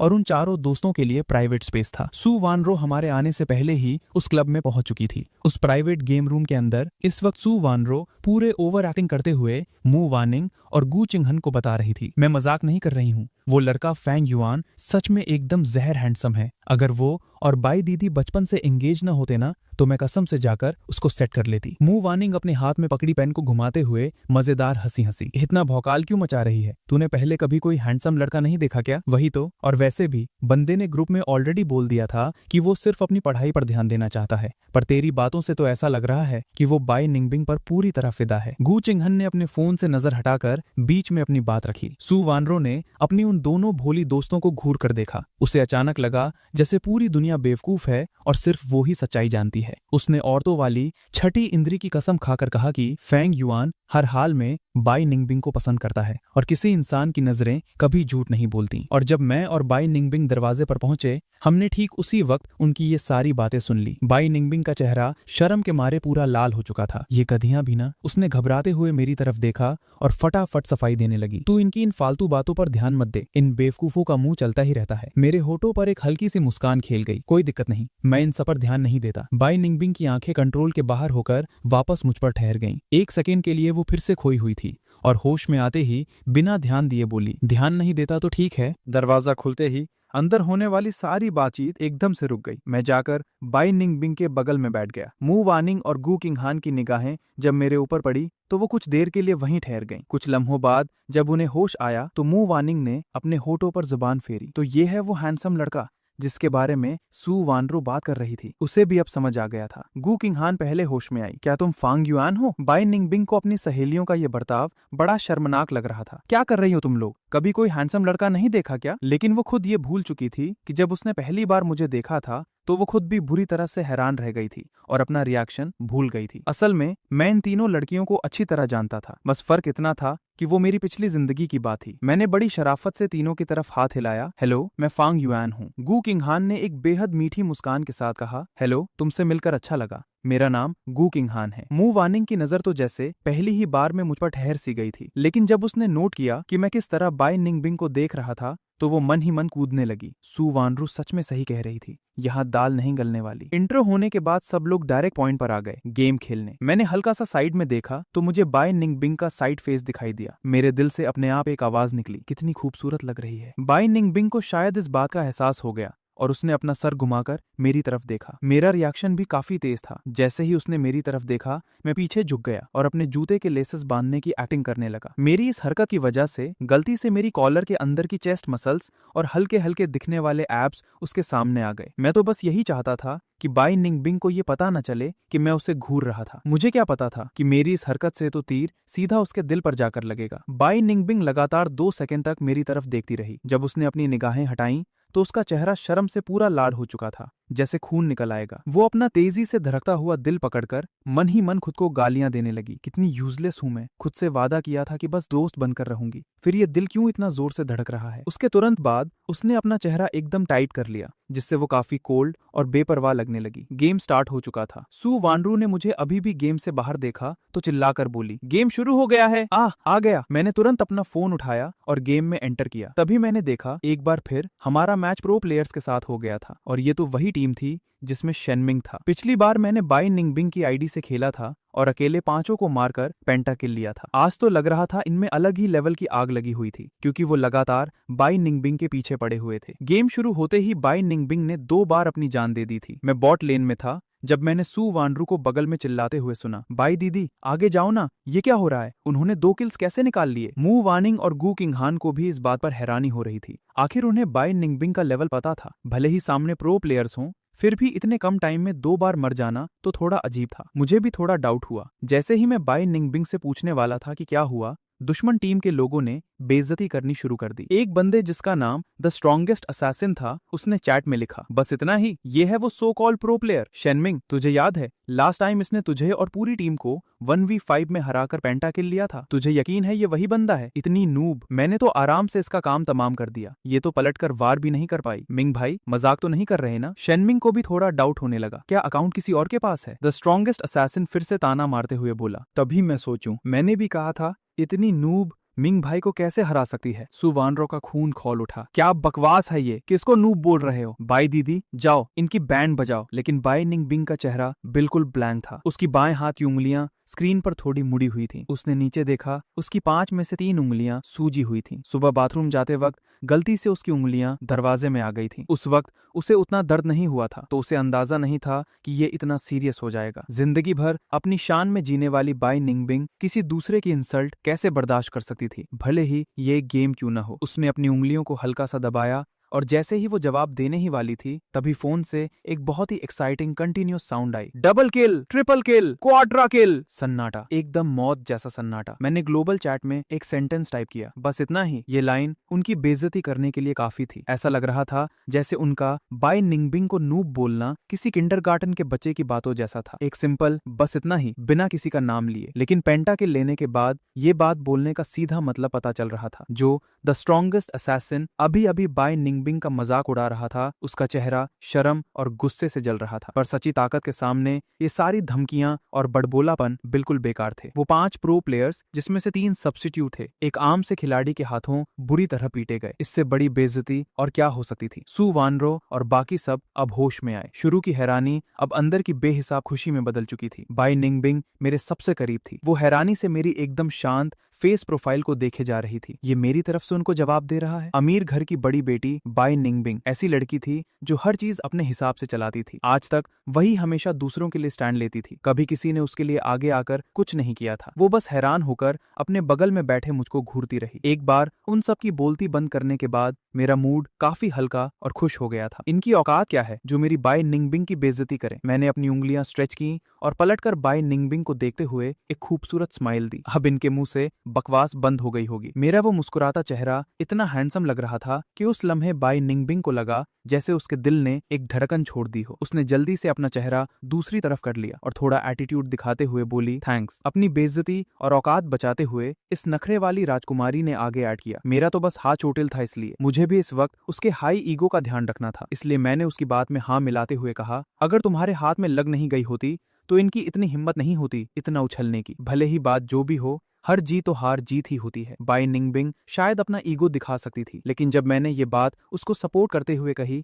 तो उसके चेहरे पर हल्के से लाल रंग की चमक आ गई। पता नहीं क्यों उसे लगा कि मैं उसे बहुत पैम्पर कर रहा हूँ। गेम अभी खत्म नहीं हुआ था, लेकिन अब सब जानते थे कि कौन जीतने वाला है। मैंने अपना सीना थपथपाया, वैसे जब तुम्हारी उंगली में चोट है तो खेलना छोड़ दो ना, ये मैच मैं तुम्हारे लिए जीत लूंगा। तुम बस आराम से बैठ कर देखो कैसे मैं उन्हें उनकी औकात दिखाता हूँ। मेरी मुस्कान बिल्कुल नेचुरल और वार्म थी, जैसे सीधा बाय निंगबिंग के दिल में उतर रही हो। गेम खत्म होने के बाद शेनमिंग का मुझे मैसेज आया, पिछली बार वो आईडी सीटियोंग शिया क्या तुम ही यूज कर रहे थे? मैंने चैट देखी और हंसते हुए रिप्लाई किया, एकदम सही जवाब। शेनमिंग को सारी बात समझ में आ गई। तभी तो मैं सोचूं तुम अपने पुराने दोस्तों पर जरा भी रहम नहीं खाते। मैंने स्माइल के साथ उसे करेक्ट किया, पुराने दोस्त नहीं, पुराने हारे हुए ओपोनेंट्स। बाय निंगबिंग जानबूझकर झांक नहीं रही थी, बस अचानक से उसकी नजर मेरे और शेनमिंग की प्राइवेट चैट पर पड़ गई। तुम शेनमिंग को जानते हो? उसने पूछा। मैंने रैंडमली चैट बॉक्स बंद कर दिया। हाँ जानता हूँ। तो फिर तुमने मेरे लिए उसको मजा क्यों चखाया? तुम्हें अपने दोस्त को नाराज करने से डर नहीं लगा? बाय निंगबिंग ये भूल गई थी कि अभी हम रिलेशन में नहीं आए हैं, और मैंने भी फ्लो में बोल दिया, किसी की इतनी हिम्मत कैसे हो सकती है कि वो तुम्हें परेशान करे? ये बात मैंने इतनी कैजुअली कही थी, पर आवाज में एकदम और जोर था। बाय निंगबिंग एकदम ठहर सी गई और मुझे हैरानी से देखने लगी। मैं भी अब समझ गया था, कहीं बाय निंगबिंग को शक ना हो जाए, इसलिए मैंने अपनी सिग्नेचर हैंडसम स्माइल दी क्योंकि अभी के लिए हम टीममेट्स हैं ना। तो ये सब टीममेट्स होने की वजह से था। बाय निंगबिंग के दिल ने फिर से एकदम से बंजी जंपिंग जैसी छलांग लगाई। उसने अपना सर ईगो के साथ उठाया। इस बार तुमने मेरी मदद की है तो मैं तुम्हारा एहसान मानती हूँ। फ्यूचर में जब भी तुम्हें कोई हेल्प चाहिए हो, बेझिझक बता देना। ये सुनकर मेरे होठों पर मुस्कान आ गई। आज रात को ही हेल्प चाहिए? बाय निंगबिंग थोड़ा शॉक रह गई। उसने उम्मीद नहीं की थी कि मैं इतनी जल्दी और बिना हिचकिचाहट के कुछ मांगूंगा। हाँ, तुम्हें रात को पता चल जाएगा। मैंने एक बार फिर से उसे स्माइल पास की। बाई निंगबिंग का हाथ जख्मी था, इसलिए वो आगे नहीं खेल सकती थी। हम दोनों भी वहां ज्यादा देर नहीं रुके। हमारे जाने के बाद सू वानरो ने अपने हाथ खोले और बोली, मैंने कहा था ना। गु किंगहान ने एक बदमाश हंसी दी। मैं तो वेट नहीं कर पा रही बाई दीदी की शर्त हारने पर उसको नंगा दौड़ते देखने का। घर वापस जाते रास्ते में मैं फार्मेसी पे रुका। वहां से बाहर निकलते ही बाई निंगबिंग ने पूछा, तुम वहां मेडिसिन लेने गए थे? मैंने हल्के से स्माइल किया। तुम्हें रात को खुद पता चल जाएगा। मैंने अपने हाथ में जो दवाई की बोतल थी उसे हिलाया। ये सूजन और दर्द कम करने वाली दवा है। तुम्हारा हाथ सूजा हुआ था ना, तुम्हें बाद में स्प्रे कर दूंगा। Thank you. उसने बिना कुछ कहे मेरे हाथ से बोतल ली और आगे तेजी से निकल पड़ी। मैं देख सकता था कि वो थोड़ी एम्बैरेस थी। मैं स्माइल करते हुए उसके पीछे चल पड़ा। बाई निंगबिंग बस आगे चल रही थी और उसे ये पता नहीं था कि मैं उसे किस प्यार भरी नजर से देख रहा था। घर पहुंचकर मैंने पहले से मार करके रखे हुए क्वेश्चंस निकाले और सीधा बाई निंगबिंग के कमरे की तरफ चला गया। उसका कमरा मेरे नेक्स्ट रूम में था। दरवाजा आधा खुला हुआ था। मैंने नॉक किया पर कोई आवाज नहीं आई, तो मैंने आवाज लगाई, बाई निंगबिंग तुम अंदर हो? जब मैंने पुकारा, अंदर से किसी चीज के गिरने की जोर से आवाज आई। थट। मुझे लगा बाई निंगबिंग गिर गई है। मैं फौरन बिना सोचे समझे दरवाजा ढकेल कर अंदर चला गया और वहां मैंने देखा कि उनके घर की बिल्ली ने उसके लेगो सेट को गिरा दिया था। मैं जिस वक्त अंदर घुसा उसी वक्त बाई निंगबिंग बाथरूम से निकल कर आई। उसने बस एक टॉवल पहना हुआ था। मैं ऑकवर्ड फील करके फौरन दरवाजे से बाहर आ गया। बाई निंगबिंग ने काफी आराम से अपना पजामा हैंगर से उठाया, वापस पलटकर बाथरूम में गई और 2 मिनट से पहले कपड़े पहनकर बाहर आ गई। जब वो बाहर आई, उसकी पीली और ठंडी स्किन उसके चेहरे को और भी बेपरवाह और ठंडा बना रही थी। मुझे पता था कि बाई निंगबिंग को किसी का उसके पर्सनल स्पेस में घुसना बिल्कुल पसंद नहीं था, इसलिए मैंने रीजन दिया, मुझे अभी कुछ गिरने की आवाज आई, मुझे लगा तुम गिर गई हो, इसलिए मैं अंदर आ गया। मैंने नॉक किया था। बाई निंगबिंग ने बस कहा। मेरे हाथ में पड़ी वर्कशीट को देखा और बिना किसी इमोशन के पूछा, कौन से क्वेश्चंस नहीं आ रहे? मैं समझ नहीं पा रहा था कि वो गुस्से में थी या नहीं। वो खुद को कंसील करने में एक्सपर्ट थी, तो उसकी फीलिंग को रीड करना मेरे लिए पॉसिबल नहीं था उस वक्त। ये वाले नहीं आते। मैंने वर्कशीट खोलकर उसकी टेबल पर रख दी। बाई निंगबिंग ने कुर्सी खींची, बैठी और वर्कशीट के क्वेश्चंस को ध्यान से देखने लगी। क्योंकि वो अभी नहाकर आई थी, उसके बदन से काफी फ्रेश और साफ बॉडी वॉश की खुशबू आ रही थी। मैं उसके बगल में बैठा। वो क्वेश्चंस पर फोकस कर रही थी और मैं उस पर। मैं उसे बिना छुपाए लगातार घूर रहा था। अपने मन में मैं खुद को कोस रहा था, कितना ऐ कर सकती है ये। मैंने तुम्हें बताया मैं क्यों अंदर गलती से आया। फिर भी उसने एक फ्लैट साफ फेस रखा हुआ है। क्योंकि मेरी निगाहें इतनी डायरेक्ट और लगातार थीं, बाई निंगबिंग के लिए उन्हें इग्नोर करना लगभग नामुमकिन था। उसने अपने हाथ में पेन पकड़ा हुआ था और उसकी लंबी खूबसूरत उंगलियां उसे कसकर दबा रही थीं। उसने पेन की ग्रिप टाइट की और उसके कान शर्म से इतने लाल हो गए थे कि यकीन करना मुश्किल था। वो पूरी तरह से अपना फोकस खो चुकी थी और सवाल पर ध्यान ही नहीं दे पा रही थी। आखिरकार उससे और बर्दाश्त नहीं हुआ। उसने अपना सर घुमाया और मेरी तरफ देखा। घूरना बंद करेगा या नहीं? चलो। आखिरकार उसने अपनी कोल्ड फेस के अलावा कोई और रिएक्शन तो दिया। उसकी टोन सुनकर मैं समझ गया था कि वो असलियत में गुस्से में नहीं है। मेरी जीत की खुशी मेरे चेहरे पर साफ दिख रही थी। मैंने मुस्कुराते हुए आराम से हाथ हिलाया। बाई निंगबिंग, मैंने एक चीज नोटिस की है, तू सच में काफी खूबसूरत है। ये सुनते ही बाई निंगबिंग के दिल में जैसे कोई बम फट गया। उसने ऐसी हड़बड़ी में अपनी नजरें चुराई कि उसकी घबराहट साफ झलक रही थी और उसी पैनिक में उसने ऐसी बात कह दी जो वो असलियत में फील नहीं करती थी। मुझे अच्छे से याद है तूने कहा था कि तू यहाँ सिर्फ पढ़ाई पर फोकस करने आया है और खुद को आगे बढ़ाने आया है, तो गलती से भी मेरे प्यार में पागल मत हो जाना। हाँ, बिल्कुल सही बात है, पर इसका मतलब ये थोड़ी है कि मैं तेरी खूबसूरती की तारीफ भी नहीं कर सकता। फिक्र मत कर, मैं सिर्फ एक फैन की तरह तारीफ कर रहा हूँ। मुझे तुझसे प्यार व्यार नहीं हुआ है। ये बोलकर मैंने तसल्ली देने के अंदाज में उसके कंधे पर हल्का सा थपथपाया। मेरी इन क्लियर और सीधी बातों ने बाई निंगबिंग के तेजी से धड़कते हुए दिल को जैसे एक झटके में जमीन पर ला पटका और उसका दिल बैठ सा गया। उसे अंदर ही अंदर बड़ा अजीब और खालीपन महसूस हो रहा था। पर अपने दिल की उस हल्की सी जलन और अजीब फीलिंग को दबाने के बाद बाई निंगबिंग ने फिर से मेरे पूछे गए सवाल पर अपना पूरा फोकस लगा दिया। मुझे मानना पड़ेगा, मैं जब भी उसके पास कोई सवाल लेकर जाता था उसकी डिफिकल्टी लेवल काफी हाई होती थी, जिसकी वजह से अब बाई निंगबिंग को मुझ पर शक होने लगा था कि मेरी पढ़ाई शायद आम लोगों से काफी खतरनाक है। पिछली बार तो उसने सॉल्यूशन का हर एक स्टेप बहुत डिटेल में लिखा था, पर इस बार बाई निंगबिंग ने सिर्फ मेन और इंपॉर्टेंट स्टेप्स ही लिखे। मुझे बस वो कॉन्सेप्ट्स और नॉलेज पॉइंट्स रिवाइज करने की जरूरत थी। वैसे भी ये क्वेश्चंस मेरे लिए उतने भी हार्ड नहीं थे। मेन स्टेप्स लिखने के बाद बाई निंगबिंग ने मुझसे पूछा, तुझे ये पढ़कर समझ आ जाएगा? वो अभी नहा कर आई थी, उसके बाल अभी ठीक से सूखे नहीं थे और उनसे शैम्पू की एकदम मस्त खुशबू आ रही थी। मैंने वो रफ पेपर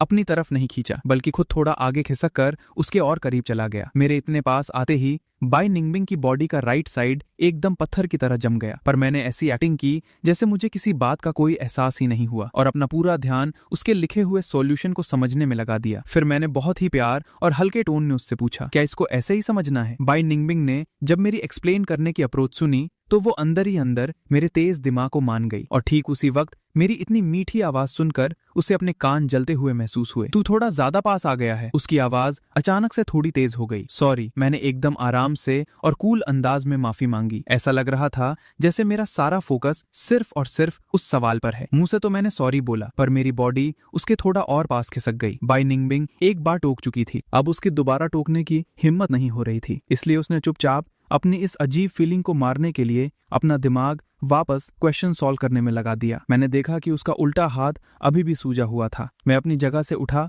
और बगल वाले कबर्ड के पास रखी वो दवा उठा लाया जो मैं रास्ते से उसके लिए लाया था। थोड़ी देर वेट करने के बाद आखिरकार बाई निंगबिंग ने सारे सॉल्यूशंस पेज पर लिख दिए। इस बार मैंने जल्दबाजी में खुद कॉन्सेप्ट पकड़ने का नाटक नहीं किया। मैं खामोशी से बैठा रहा और बाई निंगबिंग को मुझे एक एक करके सारे स्टेप समझाने दिया। समझ आया? अगर दिमाग में नहीं घुसा तो मैं इसको थोड़ा और डिटेल में समझाती हूँ। मैंने सर हिलाते हुए इनकार किया। जरूरत नहीं है, मैं समझ गया। बाई निंगबिंग ने हल्की सी खांसी की।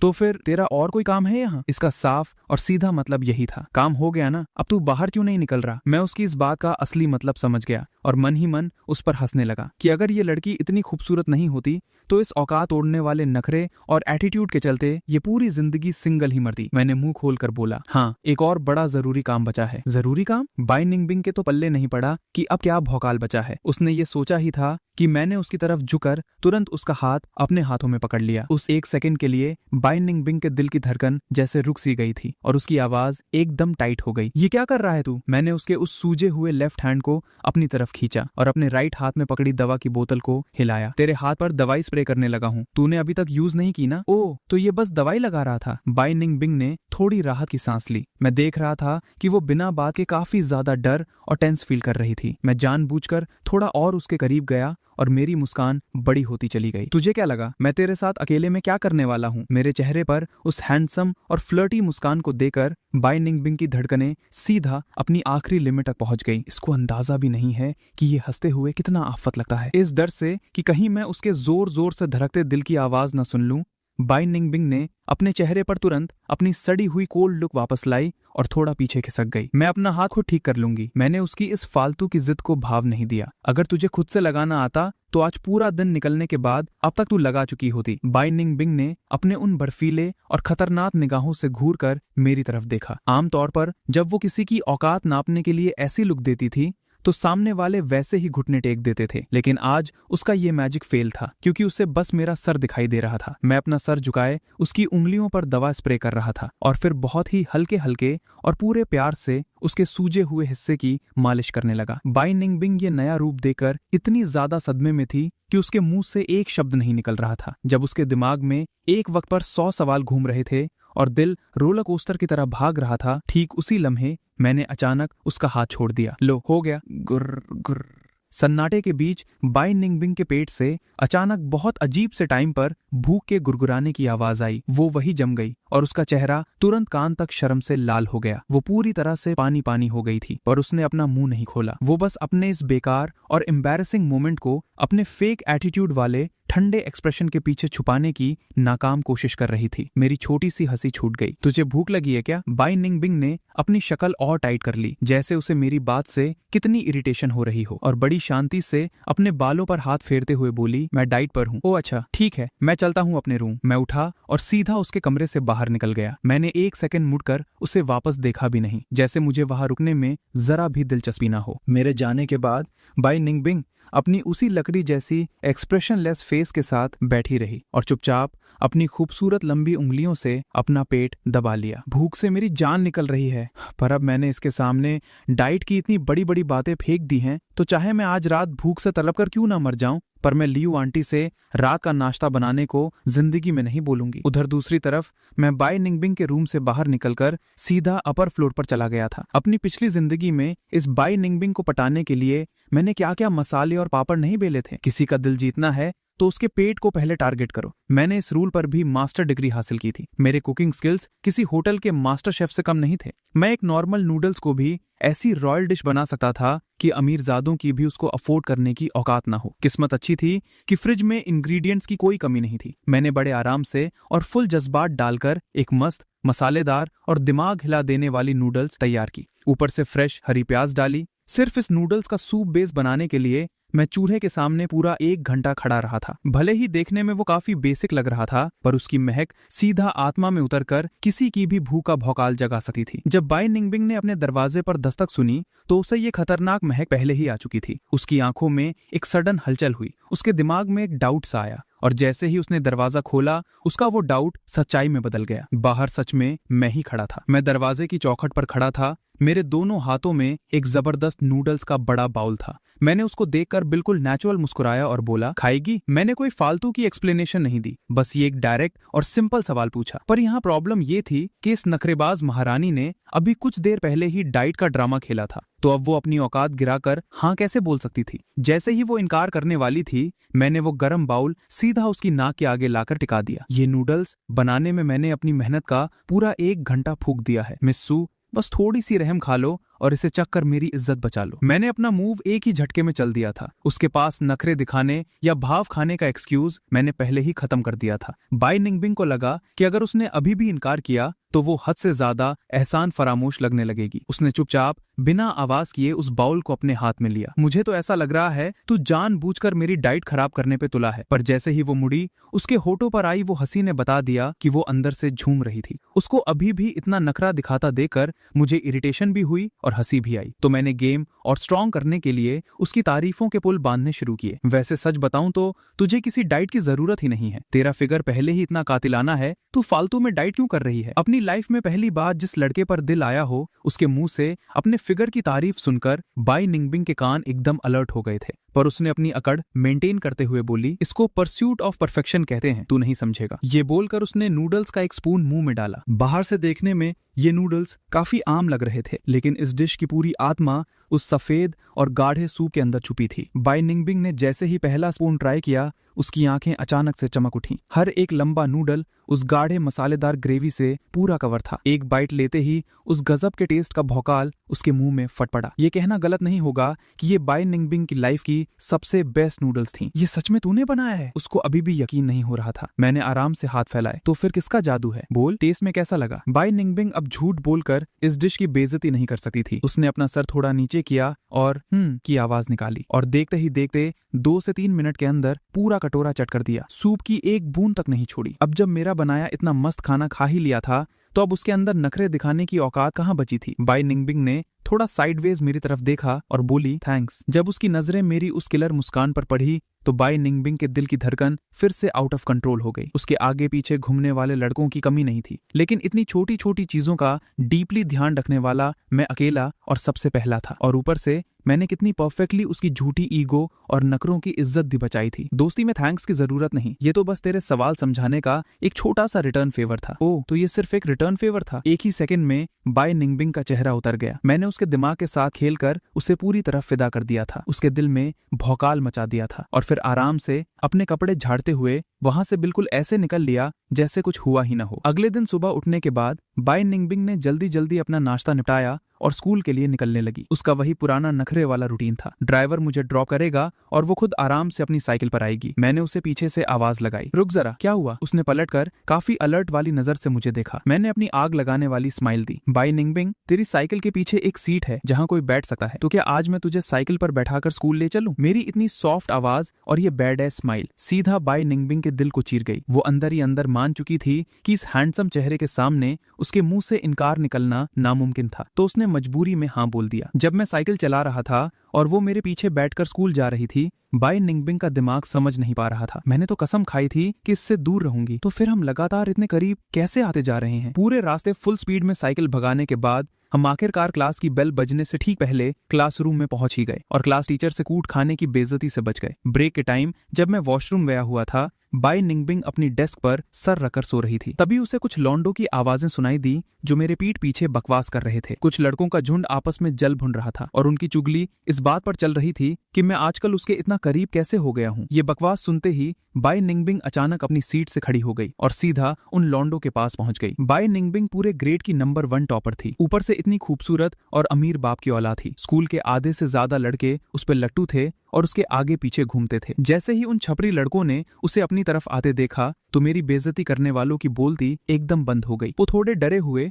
पर बड़ी उम्मीद से उसकी तरफ घूरने लगे। बाई निंगबिंग, तो तुझे कुछ काम था क्या? उनमें से एक कचरपट्टी लड़के ने शर्म से लाल होते हुए हिम्मत करके उससे पूछा। बाई निंगबिंग ने अपनी खूबसूरत उंगलियां मोड़ी और उनकी डेस्क पर जोर से खटखटाया। उसकी आवाज में खून जमा देने वाली ठंड थी। मैं किसके पास रहती हूँ और किससे दूर, इससे तुम्हारी औकात का क्या लेना देना? उन गवारों ने सपने में भी नहीं सोचा था कि वो खास तौर पर मेरी साइड लेने के लिए वहां आई थी। एक ही सेकंड में उन सबके चेहरे शर्म और बेइज्जती से लाल हो गए। बाई निंगबिंग, हमारे कहने का वो मतलब नहीं था। बाहर में गया तुम्हारा मतलब। बाई निंगबिंग ने आग बबूला होकर उनकी बात बीच में ही काट दी। अगर इस मुंह का ढंग से इस्तेमाल नहीं कर सकते तो जाकर डोनेट कर दो इसे। और सुन लो कान खोल के, आज के बाद दोबारा इस सड़े हुए मुंह से मेरे पीठ पीछे फांग युआन की कोई बकवास सुनाई नहीं देनी चाहिए। अपनी औकात तोड़ने वाली बातें बोलने के ठीक बाद बाई निंगबिंग ने मुझे क्लासरूम के दरवाजे पर देखा। मैं अंदर आ चुका था। बाई निंगबिंग को अचानक ऐसी खतरनाक फीलिंग आई जैसे मैंने उसका दिमाग और दिल पूरी तरह पढ़ लिया हो। उसने ऑकवर्ड होकर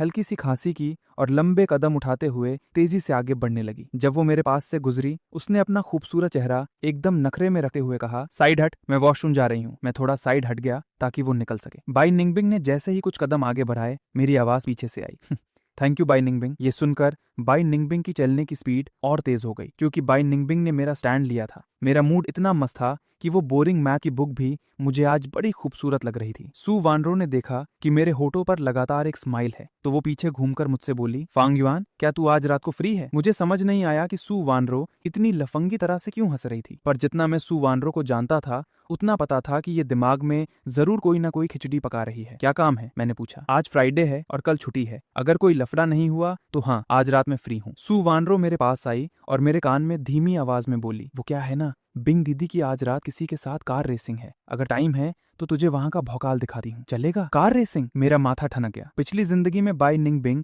इसी रेस के दौरान बुरी तरह इंजर्ड हुई थी। उसे ठीक होने और चीजों को ढंग से पकड़ने में पूरे 6 महीने लग गए थे और इस चोट की वजह से वो अपना सबसे पसंदीदा गेम फिर कभी नहीं खेल पाई। बाई निंगबिंग पढ़ाई में टॉपर थी। उसे अपनी पढ़ाई और एंटरटेनमेंट के टाइम को बैलेंस करना बहुत अच्छे से आता था। मुझे नहीं लगता था कि उसका गेम खेलना कोई गलत बात थी। उसका गेम में इंटरेस्ट सिर्फ कोई टाइम पास नशा नहीं था। ई स्पोर्ट्स खेलने के अलावा उसके पास गेम को लेकर दिमाग में बहुत सारे नए और मस्त आइडियाज थे। मैं उसे पटाने के चक्कर में इतना बिजी था कि मैं इस भयानक हादसे के बारे में भूल ही गया था। नहीं, मुझे किसी भी हाल में बाई निंगबिंग को रोकना पड़ेगा। सू वानरो ने तो सोचा था कि वो मुझे अपने साथ ले जाएगी ताकि मैं बाई निंगबिंग का बैडएस रेसिंग स्टाइल देखकर इंप्रेस हो जाऊं, पर मेरी टेंशन वाली शक्ल देखकर उसे अचानक अपने इस आइडिया पर पछतावा होने लगा। तू सोच कि मैंने तुझे कुछ बताया ही नहीं। तभी मैंने अपना सर उठाया और एकदम सीरियस होकर बोला, मैं चलूंगा। सू वानरो को दिमाग में डेंजर की घंटी बजी। उसे लगा कि वो पंगा करवाने वाली है। छोड़ो मुझे क्या, उसने सोचा, बाई निंगबिंग को खुद ही अपना दर्द सर संभालने दो। मेरे दिमाग में बस यही मैटर घूम रहा था। पिछली लाइफ में मैं लाइव कार रेस के इवेंट पर नहीं गया था। जब बाई निंगबिंग का एक्सीडेंट हो गया तब जाकर मुझे न्यूज मिली थी। मेरे दिल के अंदर एक अजीब सी घबराहट और डर बैठ गया था। जब बाई निंगबिंग बाहर से वापस आई तो उसने मेरी टेंशन और गुस्से वाली शक्ल देखी। उसे लगा कि शायद क्लास के लौंडों की बकवास सुनकर मेरा मूड खराब हो गया है। उसने मुझे पानी की एक बोतल पकड़ाई और बोली, उनकी बातों को दिल पर मत ले, वो ऐसे ही बकवास करते हैं। मैंने मुस्कुराते हुए पानी की बोतल ली और पूछा, तू तो वॉशरूम गई थी ना, फिर ये पानी कहाँ से आया? वो मुश्किल से कुछ ही मिनट के लिए बाहर गई थी। बाई निंगबिंग ने अजीब सा मुंह बनाते हुए अपनी नजरें घुमा लीं और बोली, दे दिया तो पी ले चुपचाप, इतने सवाल क्यों कर रहा है? ओह ठीक है, थैंक यू। मैंने बड़ी शराफत से हाँ में सर हिलाया। जब मैंने देखा कि उसके कान शर्म से खून की तरह लाल हो गए हैं तो मेरे होठों पर आई वो हंसी रुकने का नाम ही नहीं ले रही थी। ये अभी भी इतनी पॉसेसिव और नखरे वाली है। बाई निंगबिंग ऐसी लड़की थी जो सिर्फ प्यार से मानती थी, अकड़ दिखाने से नहीं। मुझे इतनी शराफत से बात मानते देकर उसे खुद पर बुरा फील होने लगा कि उसने मुझसे इतनी तेज टोन में बात की। वो समझाना चाहती थी, पर जब उसने सर घुमाया तो जो शब्द उसके मुंह तक आए थे वो सब भूल गई। उस वक्त तक मैं बोतल का ढक्कन खोलकर सर पीछे किए पानी पी रहा था। क्या तू आज किसी के साथ रेसिंग करने जा रही है? बाई निंगबिंग ने थोड़ा साइड एंगल से अपनी ठंडी बर्फीली नजरों से मुझे देखा। उसकी आवाज में इरिटेशन साफ झलक रही थी। क्या येसु वांड्रो ने तुझे बताया? क्या तुझे भी वहां जाना है? मैंने ना में अपना सर हिलाया और पूछा, क्या तू वहां जाने का प्लान कैंसिल नहीं कर सकती? बाई निंगबिंग ने हैरानी से मुझे घूरा। तू क्यों चाहता है कि मैं वहां ना जाऊं? मैं उसे ये थोड़ी बोल सकता था कि वहां जाने से उसे चोट लग जाएगी। उसके लिए तो ये किसी गाली या बद्दुआ जैसी बात होती। थोड़ी देर वहां शांति रही, जिसके बाद बाई निंगबिंग ने ही चुप्पी तोड़ी। एक काम करते हैं, तू भी मेरे साथ ही चल पड़। मेरे दिमाग में उसे रोकने का कोई सॉलिड बहाना नहीं आ रहा था, तो मजबूरी में मैंने अभी के लिए हाँ बोल दी, ये सोचकर कि जैसा टाइम आएगा वैसा एक्शन लूंगा। स्कूल छूटने के बाद मैं बाई निंगबिंग और सू वानरो के साथ वहां से निकल पड़ा। स्कूल के गेट से निकलते ही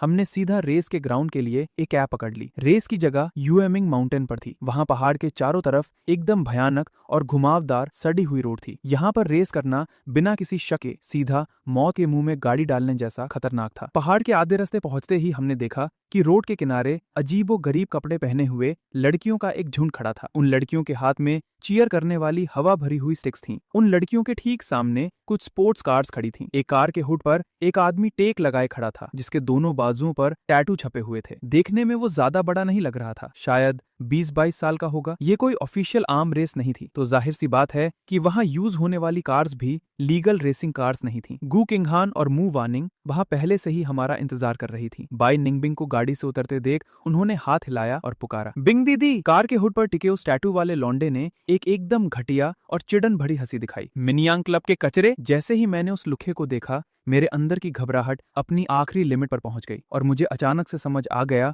कि मैं बाई निंगबिंग को इस रेस से क्यों नहीं रोक सकता, क्योंकि यही वो कमीना था जिसने रेसिंग के दौरान मिनियांग क्लब के कई सारे प्लेयर्स का एक्सीडेंट करवाया था, जिसकी वजह से उनका करियर हमेशा के लिए खत्म हो गया। सिर्फ इतना ही नहीं, मू वानिंग भी उसके खिलाफ रेस करते वक्त बुरी तरह इंजर्ड हुई थी। बस फर्क इतना था कि मू वानिंग का एक्सीडेंट मेरे और बाई निंगबिंग के मिलने से पहले हुआ था। आज बाई निंगबिंग यहाँ इन सब चीजों का भयानक बदला लेने आई थी। मैंने एक लंबी सांस खींची और बाई निंगबिंग के पीछे पीछे कार से उतरा। जैसे ही सब लोगों ने बाई निंगबिंग को गाड़ी का दरवाजा खोलते देखा, कार पर टिका वो आदमी फिर से ताने मारने लगा। ओहो, आइए आइए, ये तो हमारी बाई खानदान की बड़ी मैडम है ना। आपका भौकाल तो सच में कमाल का है। आपने हमें यहाँ कब से इंतजार करवा रखा है। अगर तुझे पता है कि मेरा भौकाल कितना बड़ा है तो थोड़ा टाइम मेरे लिए वेट करना। कौन सी बड़ी बात हो गई तेरे लिए। बाई निंगबिंग की काली आंखें इस वक्त बर्फ की तरह ठंडी और दूर की थीं। या फिर लगता है तुझे मौत के पास जाने की बड़ी जल्दी है। कि जीव अंदर ही अंदर बुरी तरह जल भुन रहा था, पर उसकी औकात नहीं थी कि वो सबके सामने बाई निंगबिंग से डायरेक्ट पंगा ले। आखिर वो एक असली अमीरजादी थी। उसने अपने चेहरे पर एक फेक हंसी चिपकाई, अपने दोनों हाथ हवा में फैलाए और बोला, बाई मैडम, कैसी बातें कर रही हैं आप यहाँ आई हैं और मुझ किज्जू के साथ रेस करने को तैयार हैं। इससे बड़ी खुशकिस्मती मेरे लिए और क्या होगी। फालतू की बकवास बंद कर। इस रेस में अगर तू हारा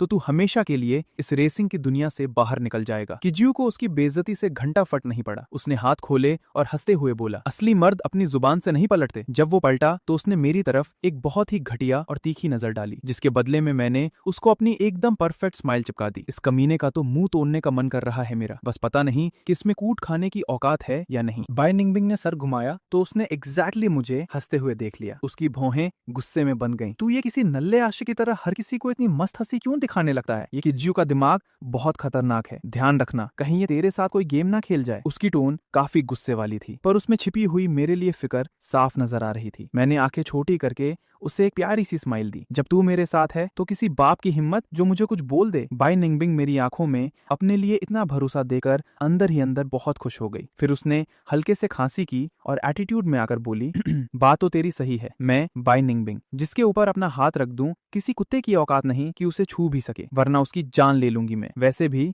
तू हमारे खानदान का मेहमान है। आखिरी बात उसने पूरे नखरे और ईगो के साथ बोली और उसके बाद आग बबूला होकर किज्जू की तरफ बढ़ गई। मैं और सू वानरो भी जल्दी से उसके पीछे गए। किज्जू की घटिया नजरें मेरे ऊपर ऊपर से नीचे तक घूम रही थीं। बिना किसी इनाम या शर्त के रेस करना एकदम बोरिंग लगता है। बाई निंगबिंग बहुत अच्छे से जानती थी कि उस कमीने के दिमाग में क्या गेम चल रहा है। बकवास कम पेल कुत्ते, शर्त क्यों नहीं है। शर्त यह है कि अगर तू हारा तो तू इस रेसिंग सर्कल से हमेशा के लिए निकलेगा, और अगर मैं हारी तो मैं मिनियांग क्लब तुझे दे दूंगी।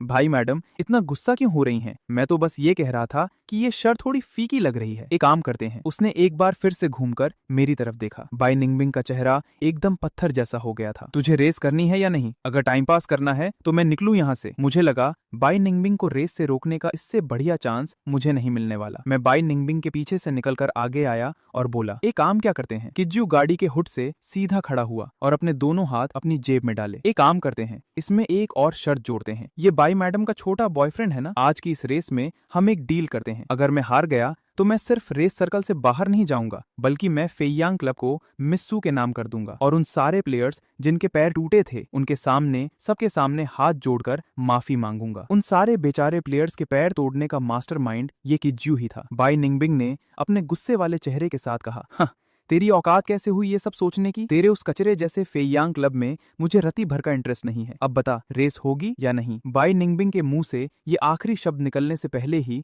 मैंने बीच में उसकी बात काट दी। तो तेरी शर्त ये है कि मैं दांव पर लगूं? मैंने दोनों हाथ अपने सीने पर बांधे और उसकी औकात दिखाने वाली स्माइल के साथ उसको घूरा। किज्जू ने अपने होंठ दबाए। उसके चेहरे पर एक कमीनी सी मुस्कान थी। बिल्कुल सही पकड़े, ये तू क्या कर रहा है? बाई निंगबिंग ने मेरा हाथ खींचा और गुस्से से चिल्लाई। मैंने अपना ध्यान किज्जू पर ही रखा। जब मैं शर्त की कंडीशन हूँ तो अपने डिसीजन लेने का हक मेरा होगा ना? ओहो, तो तू क्या डिसीजन लेना चाहता है? किज्जू की आंखों में और इंटरेस्ट जग गया। बाई निंगबिंग को पल्ले ही नहीं पड़ रहा था कि मैं क्या गेम खेल रहा था। उसने सोचा कि वो मुझे सीधा यहाँ से वापस ले जाएगी और किज्जू को किसी और दिन औकात दिखाएगी। जैसे ही ये प्लान उसके दिमाग में आया, मेरी आवाज वहां गूंजी, तेरे साथ रेस मैं करूंगा और अगर तू हारा तो तू वही करेगा जो तूने अभी अभी कहा था। तू माफी मांगेगा और वो फेयांग क्लब तू बाई निंगबिंग के नाम करेगा। और अगर तू हार गया तो? किज्जू की वो बुरी हंसी और फैल गई। मैंने आराम से अपने दोनों हाथ खोले। तो तुझे जो चाहिए तू वो रख लेना। रेस की स्किल्स के हिसाब से मेरी क्या औकात थी कि मैं इस किज्जू जैसे चिरकुट से हार जाऊं?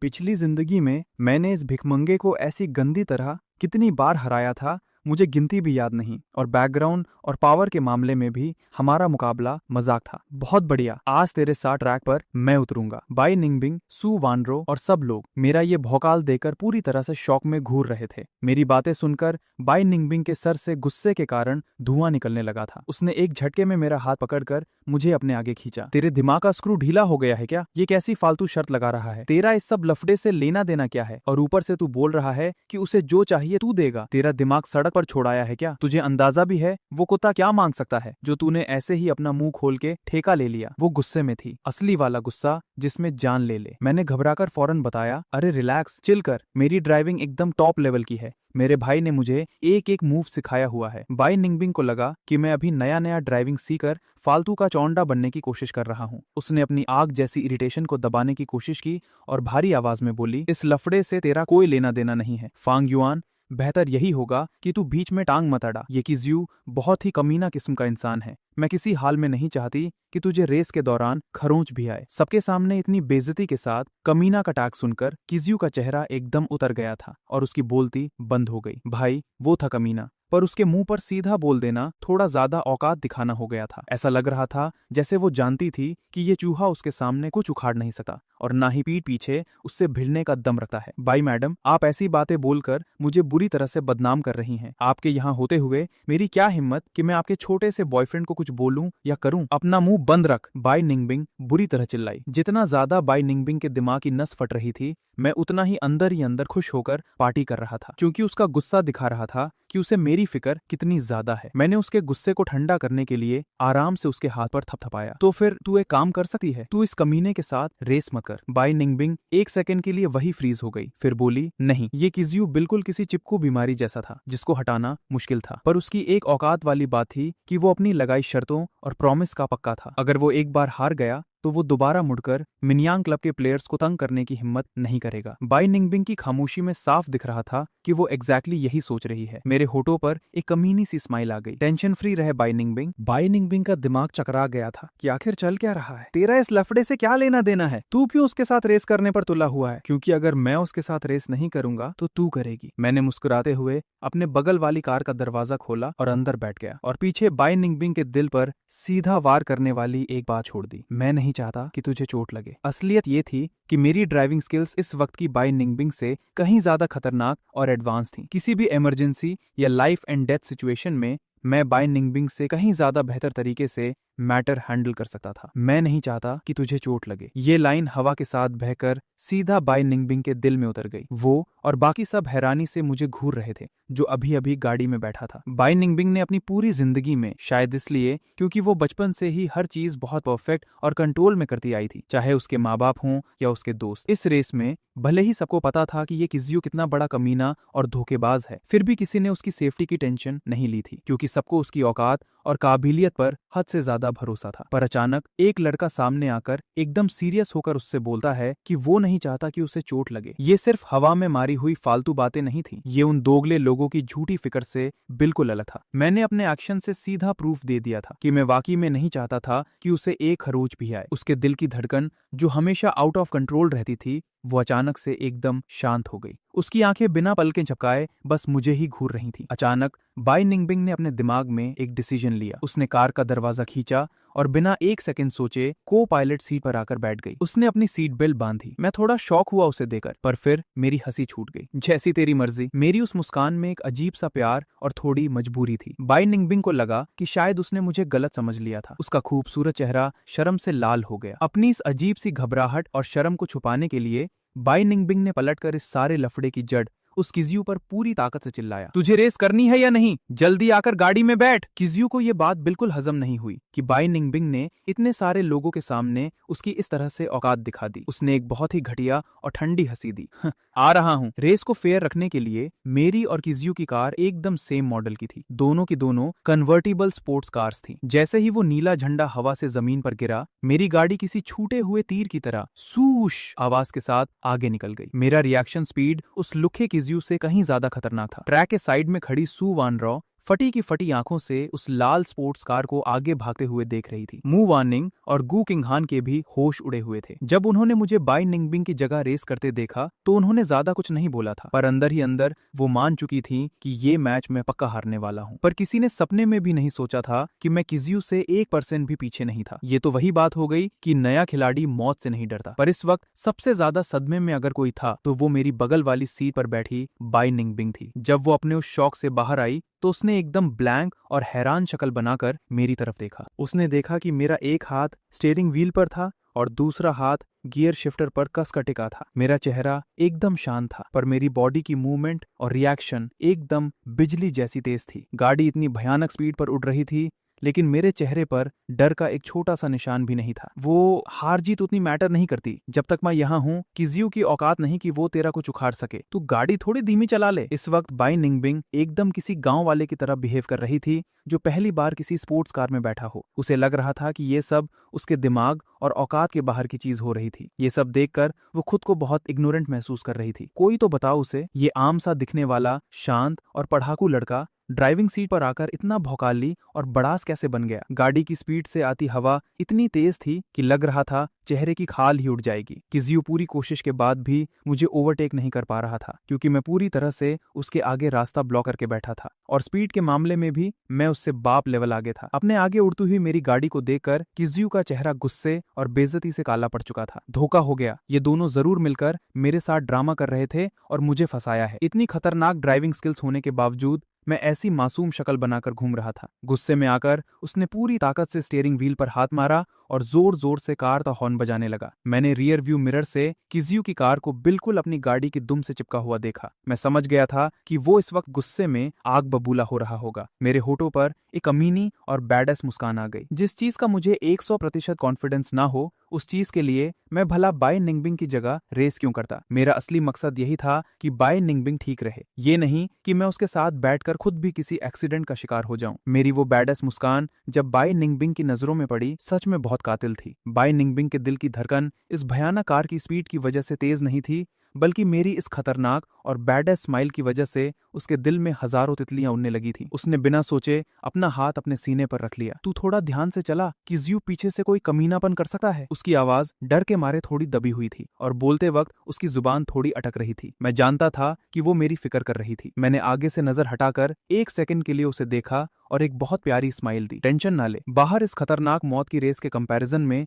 मेरी ऐसी कूल और रिलैक्स स्माइल बहुत ही स्पेशल और सुकून देने वाली लग रही थी। बाई निंगबिंग का दिल एक बार फिर आउट ऑफ कंट्रोल होकर पागलों की तरह धड़कने लगा। उसने अचानक झटके से अपना सर दूसरी तरफ घुमा लिया और बाहर विंडो से देखने लगी ताकि बाहर की ठंडी हवा उसके गर्म चेहरे पर लगे। पर वो अपने मन में सोच रही थी, कसम से ये लड़का तो पूरी तरह फिदा कर देगा। किजियो कब से मेरी गाड़ी को पकड़ने की नाकाम कोशिश कर रहा था। बड़ी मुश्किल से वो मेरी गाड़ी के एकदम चिपक कर आया था, पर मैं उसे ओवरटेक करने का एक छोटा सा चांस भी नहीं दे रहा था। जब किजियो को उस रेस की शर्त याद आई तो उसकी शक्ल मौत जैसी हो गई। जब तुमने मेरे साथ ये गेम खेलने की हिम्मत की है तो अब मुझे मत दोष देना अगर मैं अपनी औकात पर आ गया। ये पूरा रूट उसके बाप के घर जैसा था। उसे एक एक रास्ता पता था। थोड़ा आगे एक बहुत ही भयानक और शार्प टर्न आने वाला था। उसकी आंखों में एक जानलेवा और कमीना इरादा चमकने लगा। सामने शार्प टर्न का बोर्ड लगा हुआ था। मेरी चील जैसी नजरों ने उसे बहुत पहले ही देख लिया था, और जब मैंने नोटिस किया कि पीछे की कार तेजी से फासला कम कर रही है तो मेरे होठों पर एक भौकाली हंसी आ गई। बाई निंगबिंग ने भी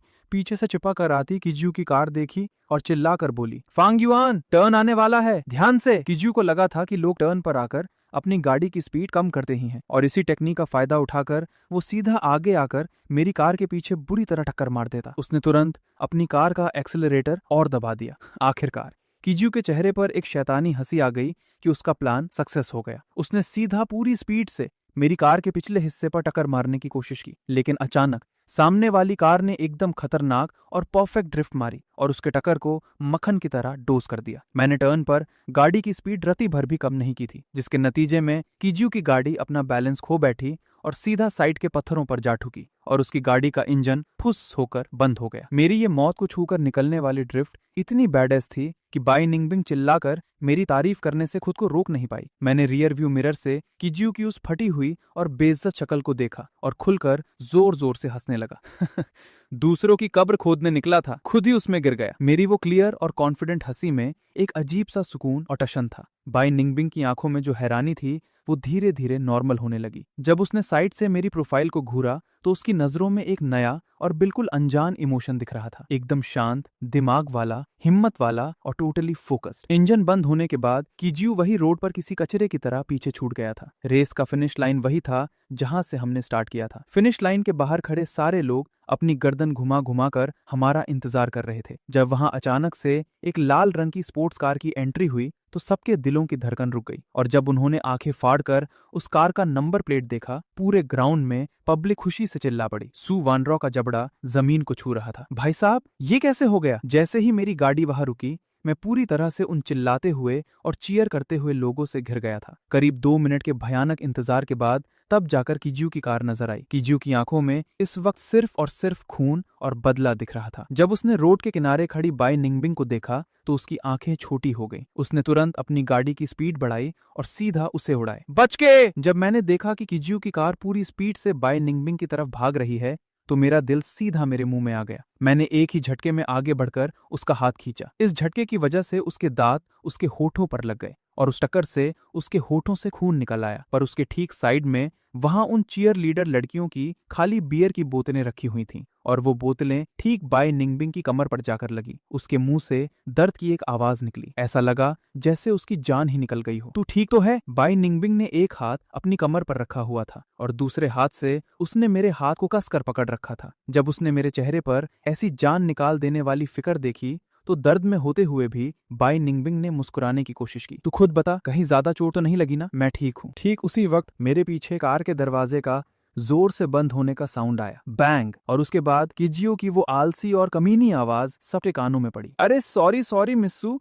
मेरा ध्यान नहीं गया, मैंने देखा नहीं आपको। मैं पहले से ही जानता था कि किजियो किस लेवल का गिरा हुआ इंसान है, पर मैंने सपने में भी नहीं सोचा था कि वो सबके सामने ऐसी घटिया हरकत करने की औकात दिखाएगा। मैंने अपने दिमाग के फटने वाले गुस्से को पूरी तरह दबा लिया। मैंने पलटकर सीधा किजियो को घूरा। आंखों में चर्बी चढ़ी है क्या तेरी, या फिर मौत बुला रही है तुझे? ये सुनकर किजियो का एटीट्यूड भी एकदम बदल गया। उसने किसी मौत के डर जैसी नजरों से मुझे घूरा। तब तक सू वानरो और बाकी सब होश में आ गए थे और उन्होंने सीधा किजियो को गालियां बकना शुरू कर दिया। हमारी बाई दीदी पर गाड़ी चढ़ाने की कोशिश करता है, तेरी औकात और हिम्मत कैसे हुई? सू वानरो जरा भी डर नहीं रही थी। उसने दोनों हाथ अपनी कमर पर रखे और उस लुखे के ठीक सामने आकर खड़ी हो गई। मू वानिंग और गू किंगहान दोनों उसके लेफ्ट और राइट में थे, बिल्कुल किसी बॉडीगार्ड्स की तरह। उन तीनों ने किजियो को ऐसी नजरों से देखा जैसे उसे जिंदा ही कचा चबा जाएंगी। उनकी आंखें बता रही थीं कि वो बिना इसका हिसाब बराबर किए वहां से हिलेंगी नहीं। किजियो के चेहरे की चमड़ी हल्की सी कांप रही थी। मैंने अभी बोला ना कि मैंने नहीं देखा था। ये बाई खानदान की इकलौती लड़की है। मेरी इतनी औकात कहाँ कि मैं इस पर गाड़ी चढ़ा दूं। माफी मांग तो ली है मैंने। मैं बिना किसी एक्सप्रेशन के चलते हुए किजियो के ठीक आगे आकर खड़ा हो गया। किजियो ने एक और फेक मुस्कान दिखाई। उसने अपना सर थोड़ा साइड किया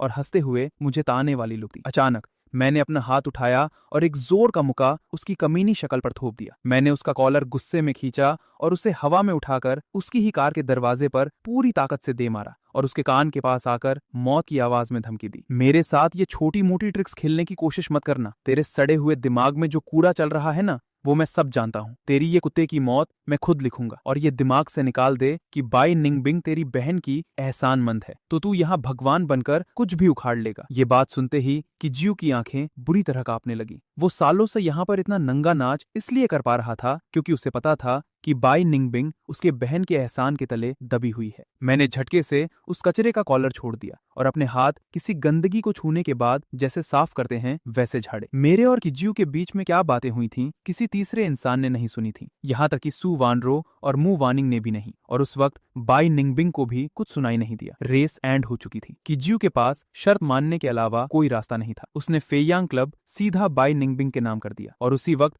हमेशा के लिए इस रेसिंग की दुनिया से बाहर निकल गया। बाई निंगबिंग की कमर पर जोन बियर की बोतले से चोट लगी थी। थोड़ी देर आराम करने के बाद वो ठीक हो गई।